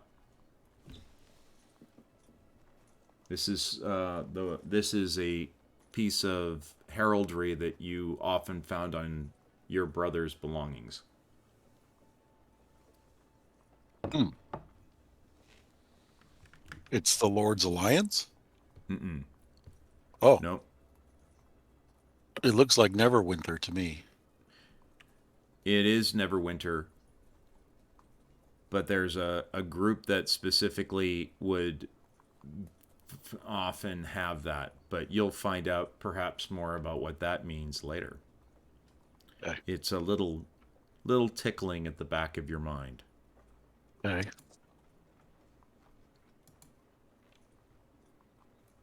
So how would you like to proceed? The guards are looking at you guys as you're approaching. They're just kind of looking at you as you're walking in, kind of looking over at each other a little bit, because let's face it, you're a little bit imposing as you're coming in.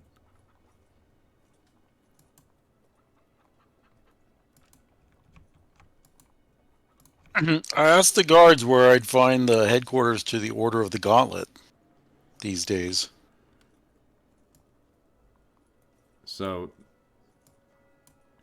bring you two guys up towards each other. The gentleman gives you a quick salute. You notice that the sigil that he has is the Neverwinter sigil. He says, well, sir, headquarters would be over in the Hall of Justice. Go in and talk to whomever is on duty there. They'll be able to connect you to the right people. May I ask, what is your business in Neverwinter? And how are you familiar with the rules of conduct before you go in?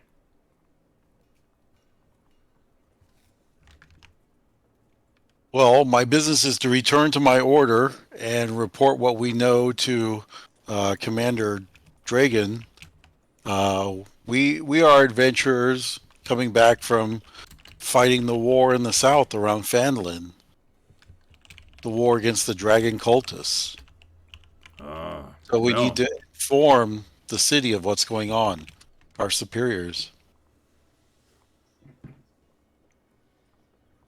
Understand, sir. Understand. That's an important duty to have.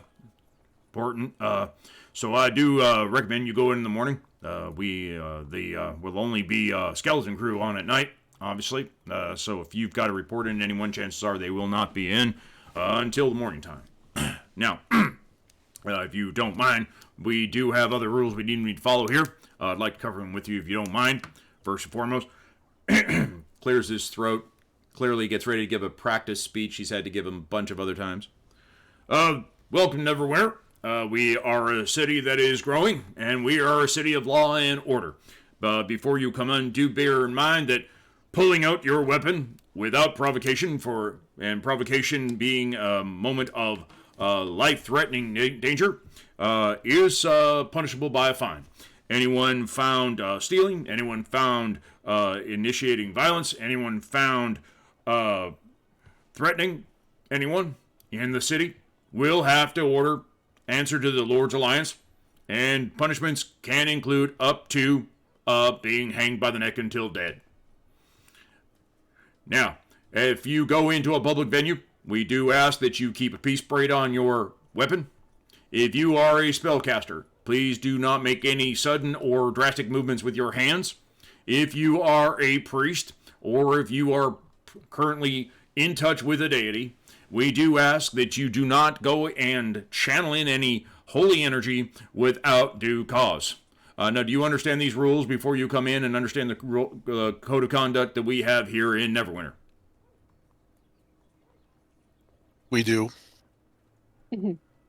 He literally looks for acknowledgement from every single party member.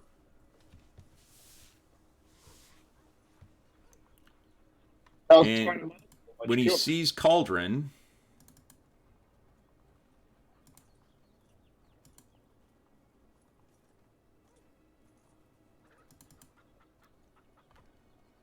kind of looks at you a little bit strangely.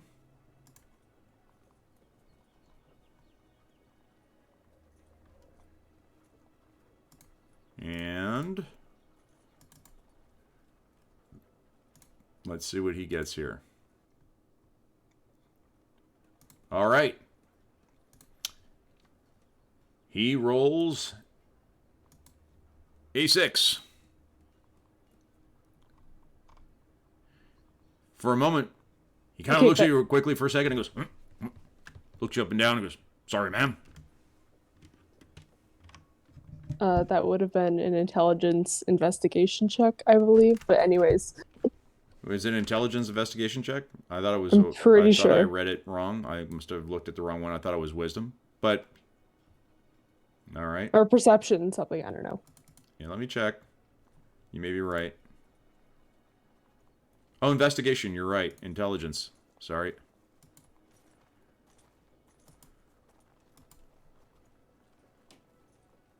Well, we didn't get much better. So, he looks you up and down a couple of seconds and goes, sorry, ma'am. For a moment, I thought you were someone else. My apologies. Bows down really quickly, snaps you a salute. Carry on. Carry on.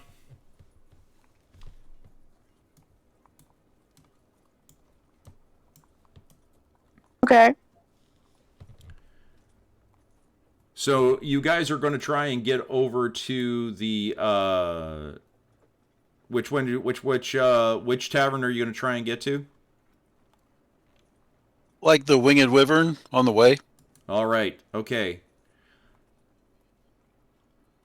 I'm going to turn on my divine sense, as we walk through and just try to pick up if there's anything really foul in the city along the way, or fey or whatever. All right. I don't expect it to Go ahead go and turn off. on your divine sense. Okay.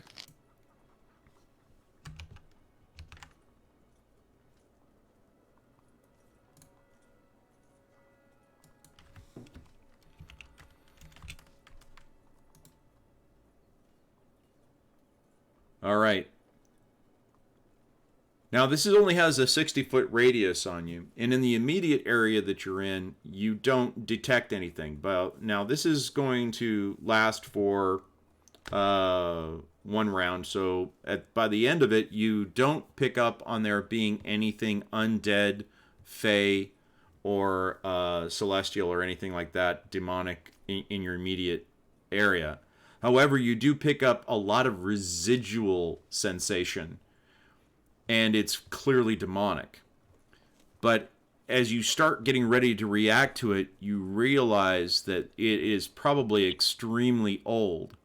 And as you start walking to the west and start getting closer and closer and closer to the graveyard, it gets stronger, a stronger, palpable taste of undead.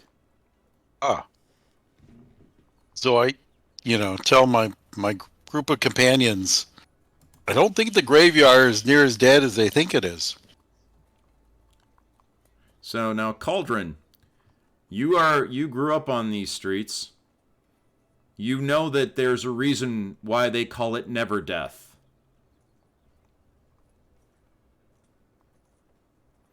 There are two graveyards inside of Never Death. There is the pauper section, which is where the common people are buried. That is the larger square you see completely, that is actually directly attached to the exterior of the city wall if you're looking at the map. And then there's the main graveyard where everybody who is not a noble person, but is clearly of more accomplished means, has their final resting place. Now, back in the day, when the demons had penetrated and come into Neverwinter, let's just say that was a great recruitment place for them to go and find soldiers, a meat shield to throw at the protectors of Neverwinter itself. So there's a lot going on here with respect to that. So there's clearly a lot going on, and there's still residual elements of that over in the graveyard. But it is behind the walls, it is confined, and it's no surprise, it's no big secret that there are, in fact, the undead in that area. So as you guys are walking down the road, and I'm going to put you guys in your typical kind of walking pattern here, where you've usually got Cauldron here, and you've got the two healers, and then you've got Druger with Damien running point, or running rear guard. As you guys are moving around the city, there is one thing that you notice. Despite the fact that you can hear a lot of activity, there aren't a lot of people in this immediate vicinity. As you get further and further away from the entrance, you can hear less and less of the cacophony that was being created by the hundreds, if not thousands, of people that were immediately on the outside of the gate. But as you start moving along the pathway and following the map to get over to where you would cross to get over by the Wyvern Inn, as you're going further and further along, you start hearing noise getting louder and louder off to your northeast. The noise starts becoming replaced with the sounds of music, revelry, people talking. You can smell campfires burning.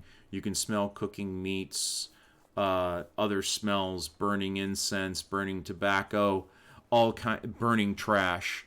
and the smoke is wafting from the general direction of the rift, which is directly in front of you now as you start heading up towards the main roads. As you cross through the rift and start heading over towards the area of town known as the Protector's Enclave, you start seeing a heavy throng of people. There's more people on the road now. And the people are, as you pass through the rift itself, are very similar to the folks that you just escorted in off the road. They've got dirty clothes. They have very simple things that they're wearing. Sorry, did you have a question? I have a really cute picture. Hello? Like, hello? Yeah, was somebody asking a question? Yeah, sorry. I didn't realize I was unmuted. Nico and I are in the same room, sorry. Oh, I see. I see. Yeah. I Sorry? see. Well, eventually, you do manage to find your way over to the Wyvern Tavern.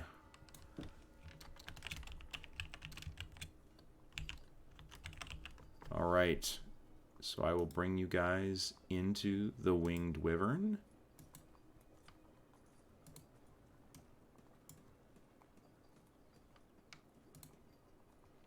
All right.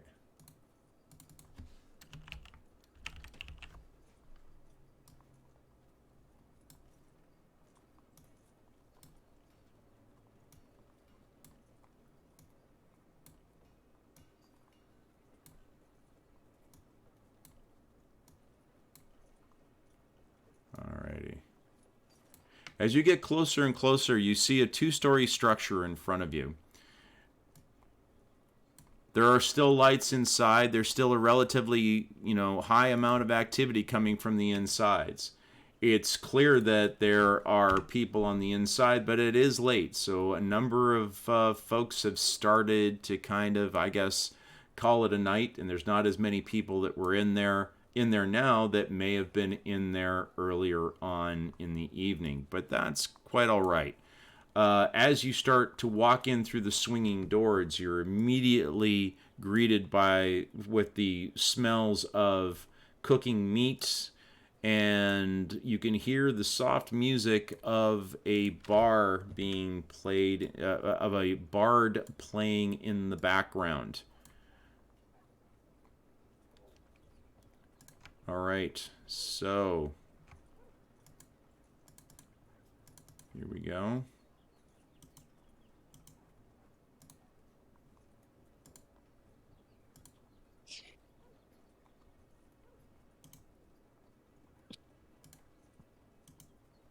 And here you go.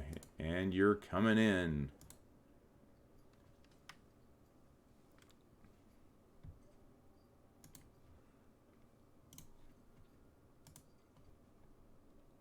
At least you were. Let's try this again. Ruger. Yes. You find that you are going to have to most likely put your Owl away. put your owl back into his pocket dimension, Okay. or else he is going to definitely attract an awful lot of attention. So we'll Fair go enough. ahead and put Mr. Owl away. And you guys find yourselves outside of the inn. Well, it's actually, the door is actually right over here. You can hear a lot of music, and, there's clearly a lot of folk on the inside. There you go. As you look in through the windows, you can see that there are people on the inside. And you can hear them kind of carrying on.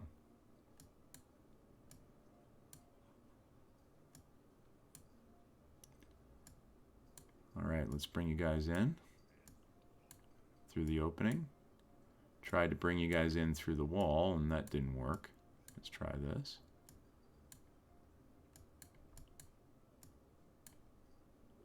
There you go. Now you're inside. Very good. Now, Cauldron, we're going to have to start keeping an eye on... It takes you guys about an hour to make your way across to get over to where you're at now, which would mean that your disguise wears out about the time you get in. Now, before you go in, did you want to go and cast Disguise Self again? Or did Yes. you... Okay. All right. Go ahead and cast your spell.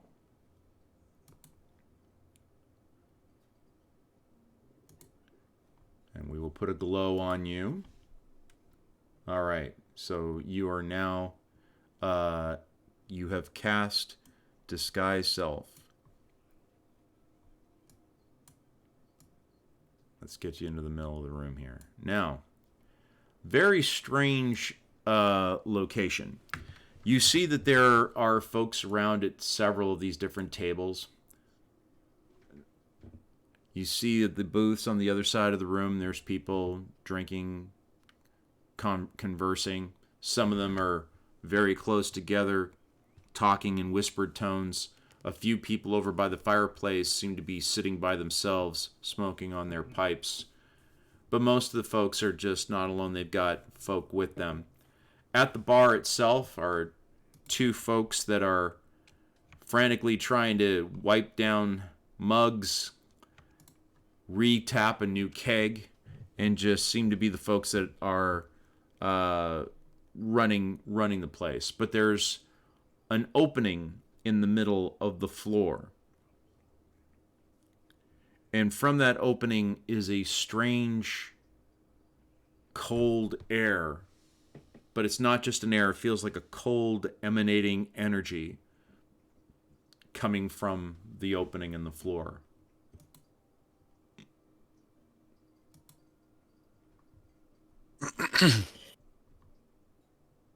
So we sit down at a table and call for someone, a waitstaff All right. person. All right. You guys would all fit around this this table over here. We need a table for 6, and this is about the only thing that's big enough. We ask about a room for the night, some food and drinks, and what's the big hole in the floor? All right. So as you wave over to the proprietor comes running over to you guys. You think it's interesting that as a proprietor, this person is dressed in what would look remarkably like tribal robes and is carrying a spear. Kind of an unusual accoutrement to go and have for anybody who is running a bar. But looking at the bloodstains on the floor now, the broken furniture you see here and there, it's kind of actually not as surprising to you as you originally thought.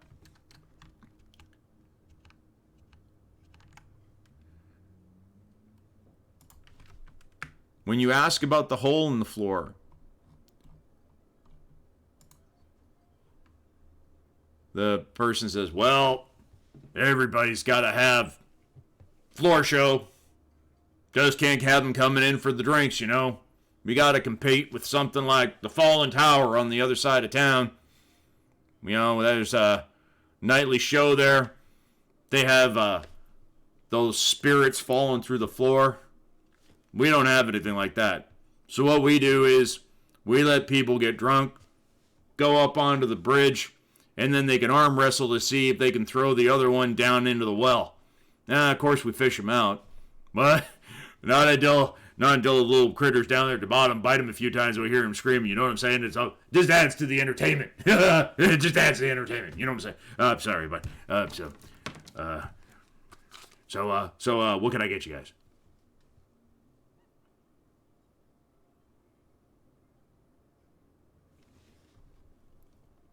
A round of mead, and what do you got on the menu tonight? Let me see. Let me see what we got in the menu tonight. Let's see. Well, I don't know what we got left. Oh, hold on. Give me a quick second here, and I'll be able to find out what we got left. Let's see. We got bread. We still got bread. We got some meat pies. But the cats have been getting a little scarce in the neighborhood, so I don't know so much about the meat pies. We got rhubarb pie. And I think we still got some of the ox ribs. We still got some of the ox ribs too. And the drink, we got ale, tankards of ale. We got tankards of stout. We got tankards of cider.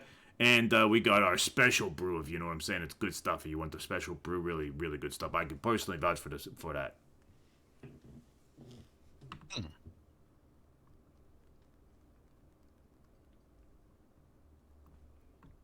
Yeah, we'll try a little of your special brew, and All right.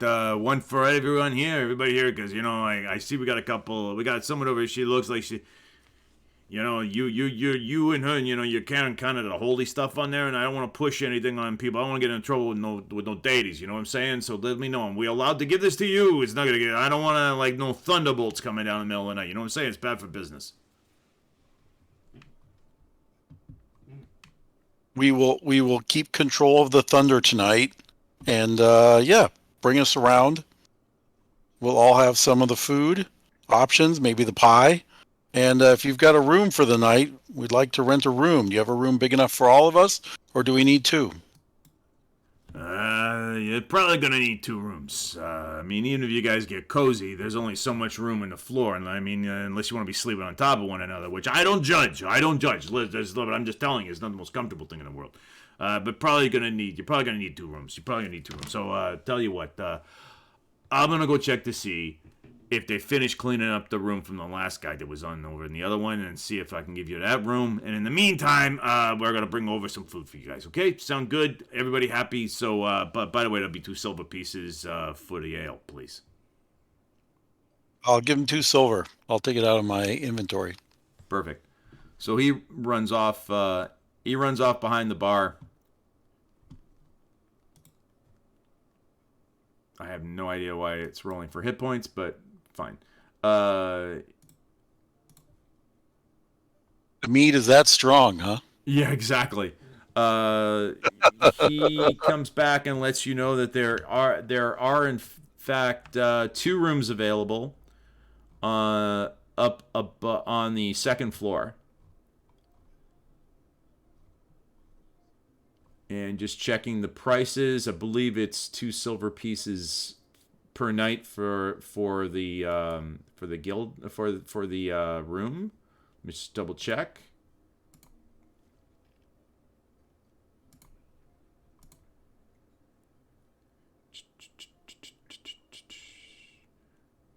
Each room will be 5 silver pieces.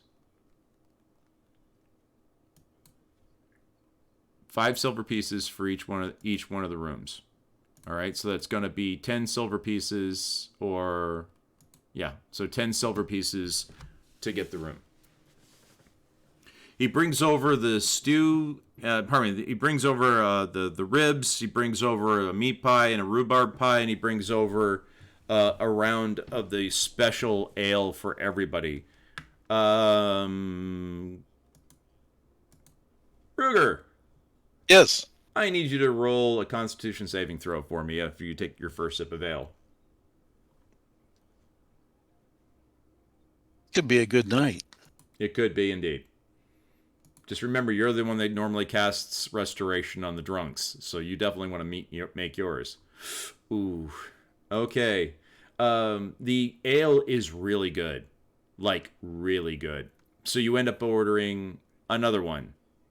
Another round for the entire table.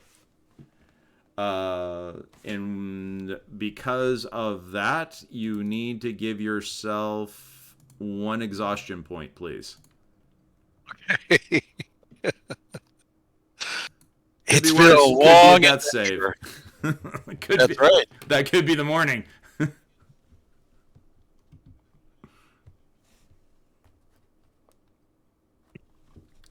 All right.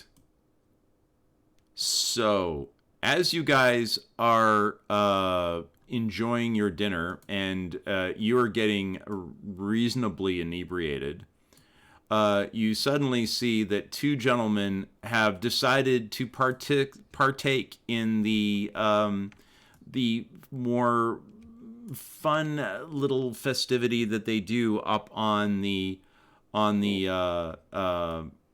around the pit. You start seeing a lot of the folks start coming over towards the edge, and they start cheering these guys on. What on earth is this? Okay, it is. Okay. One moment. He's clearly the wrong size. There we go. All right. You start seeing folks coming along, and they start cheering these guys on. You see bets being taken on the side, and there's some serious coin being shifted about by some of these guys, and everyone is starting to chant, "Throw him in!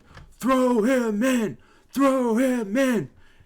And you see these two here that are up on the area start to wrestle back and forth, and then eventually the one that is closest to the edge, you see him get thrown off of the edge of the balcony, or off of this little platform that leans over the pit, and you see him dropping down, and you hear a blood-curdling scream as he wily coyotes down the entire hole.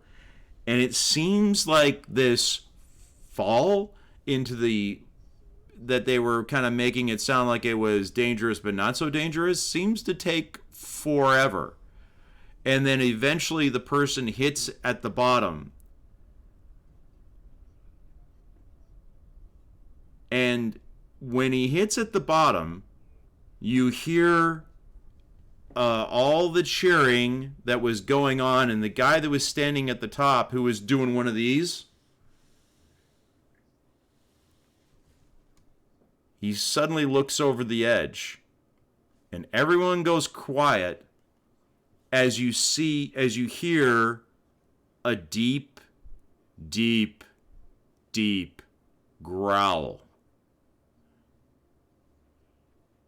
And as he looks down, you see his eyes get super big, and he goes to scream out, and just before he does, you see an enormous tentacle whip out of the pit, wrap itself around him, yank him down into the pit as he begins to scream like a child. And all of the partitioners in the bar start screaming as tentacles start whipping up out of the pit itself and start pulling itself up from the pit. Absolute chaos has kicked in, my friends, as these things are trying to get out of here.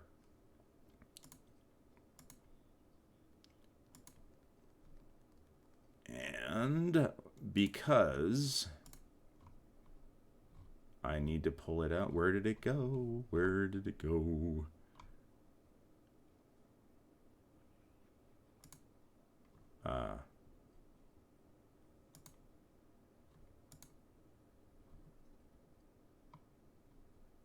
Okay,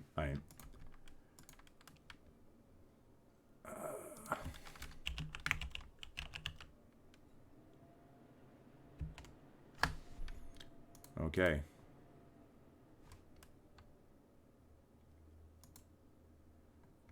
You see this. Come on, I need you to come in.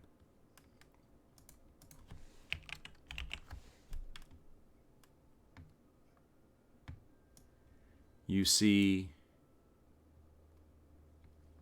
a large tentacled creature with tiny eyes and an opening in the front of its mouth that is glistening from head to foot with water.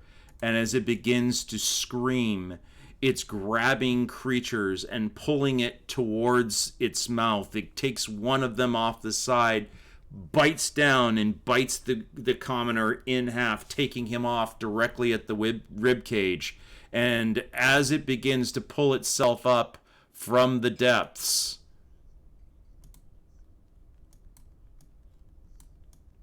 it gets larger and larger and larger.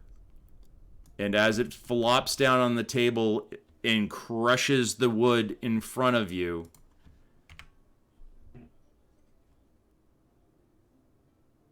that's where we will pick up next week. As we utter the classic words, roll for initiative. Oh my. Excellent. Ladies and gentlemen, Dinner boys and a show. it's gonna be a bar fight. It's gonna be calamari. Dinner and a show. Excellent. All right, guys. So here's the best part of this. You are finally in Neverwinter. Congratulations. It's been 10 months, but you're finally in Neverwinter. Please give yourselves a round of applause. And on your first night in, you've managed to run into an abomination. That sounds about right for us. Well done. You could have Of course. picked like 4 bars to go to and an inn. You picked the one that has a doorway into. It has a pet. So this is where we'll be picking up next time, because clearly this is not a combat we want to start lightly. This one is going to take some time, but it is going to be fun. So, ladies and gentlemen, I can't wait to see you guys when we get back. We won't be gaming next weekend because I will be traveling, but after that, we will be able to go and schedule time to come back in. Get yourselves ready. Sharpen up your swords. Get your spell books ready to rock and roll, because you guys are about to get busy and make some calamari in this bar. So, thank you very much. This was our last game for 2022. Big round of applause, little sheds of tears with respect to that. So, guys, next time we play will be in 2023. I just want to take a moment to say thank you so much for spending a year gaming with me. It's been so much fun. And I apologize for having a hard time talking, because I'm literally hearing myself a split second behind myself while I'm talking. It is crazy confusing. So all of you folks that are watching the game, we got 3 folks watching right now. If you're not following us, please do follow us. It would really be a great help if you could do that. Come back to our next one, which will be in 2 weeks. It is going to be a battle royal as this goes down in the middle of the Winged Wyvern here in Neverwinter. Join the Gatewalkers, come back and see how they do. So, guys, thank you so much for coming in. Hope you had fun. I had fun. Guys, take care. We'll see you in the next one, and have a wonderful, wonderful time tonight. Stay safe. Stay out of jail. We don't want to. I only got so much, bail money to go around. All right, and I'm talking to you. So we will see you guys next week. No, in 2 weeks, in 2023. Have a wonderful New Year's Eve. Have a wonderful 2023. And for everybody that's been watching us, thanks for sitting in and watching us get crazy today. Hope you guys had a wonderful time. I always have so much fun when I do these. And it's even more fun when we got folks sitting in here watching us. So we'll see you guys next week. Watch the recording if you missed anything earlier on. And cheers. Happy New Year! Happy New Year! Love you guys. Love you too. All right, Take here we care. go. Bye. Bye. Yeah. Thanks as Have a always. good one. Thank you. Thank you. Yes, and you can see that the stream elements is working. It's putting the thing in there. Come check out our store. We have merch. We have everything. We've got caps. We got hats. We got blah, blah, blah. It doesn't matter. But it's more important as the guys come back in and see us again. Would really love to see you. And now that we start having more people watching us, we may start raiding. I don't think I can raid yet. I think we need to have up to 50. I think we have to have 50 followers before we can start raiding. And I really would love to be able to do that for all the folks that have supported us on raids. So, yeah, if you guys haven't followed us yet, please follow us so we can start doing raids on all this for all the folks that have come in and helped us out in the past and sat in and watched us too, because it's all good. All right. Take care. Be safe. Goodbye. Yep. Bye-bye. Bye. Bye.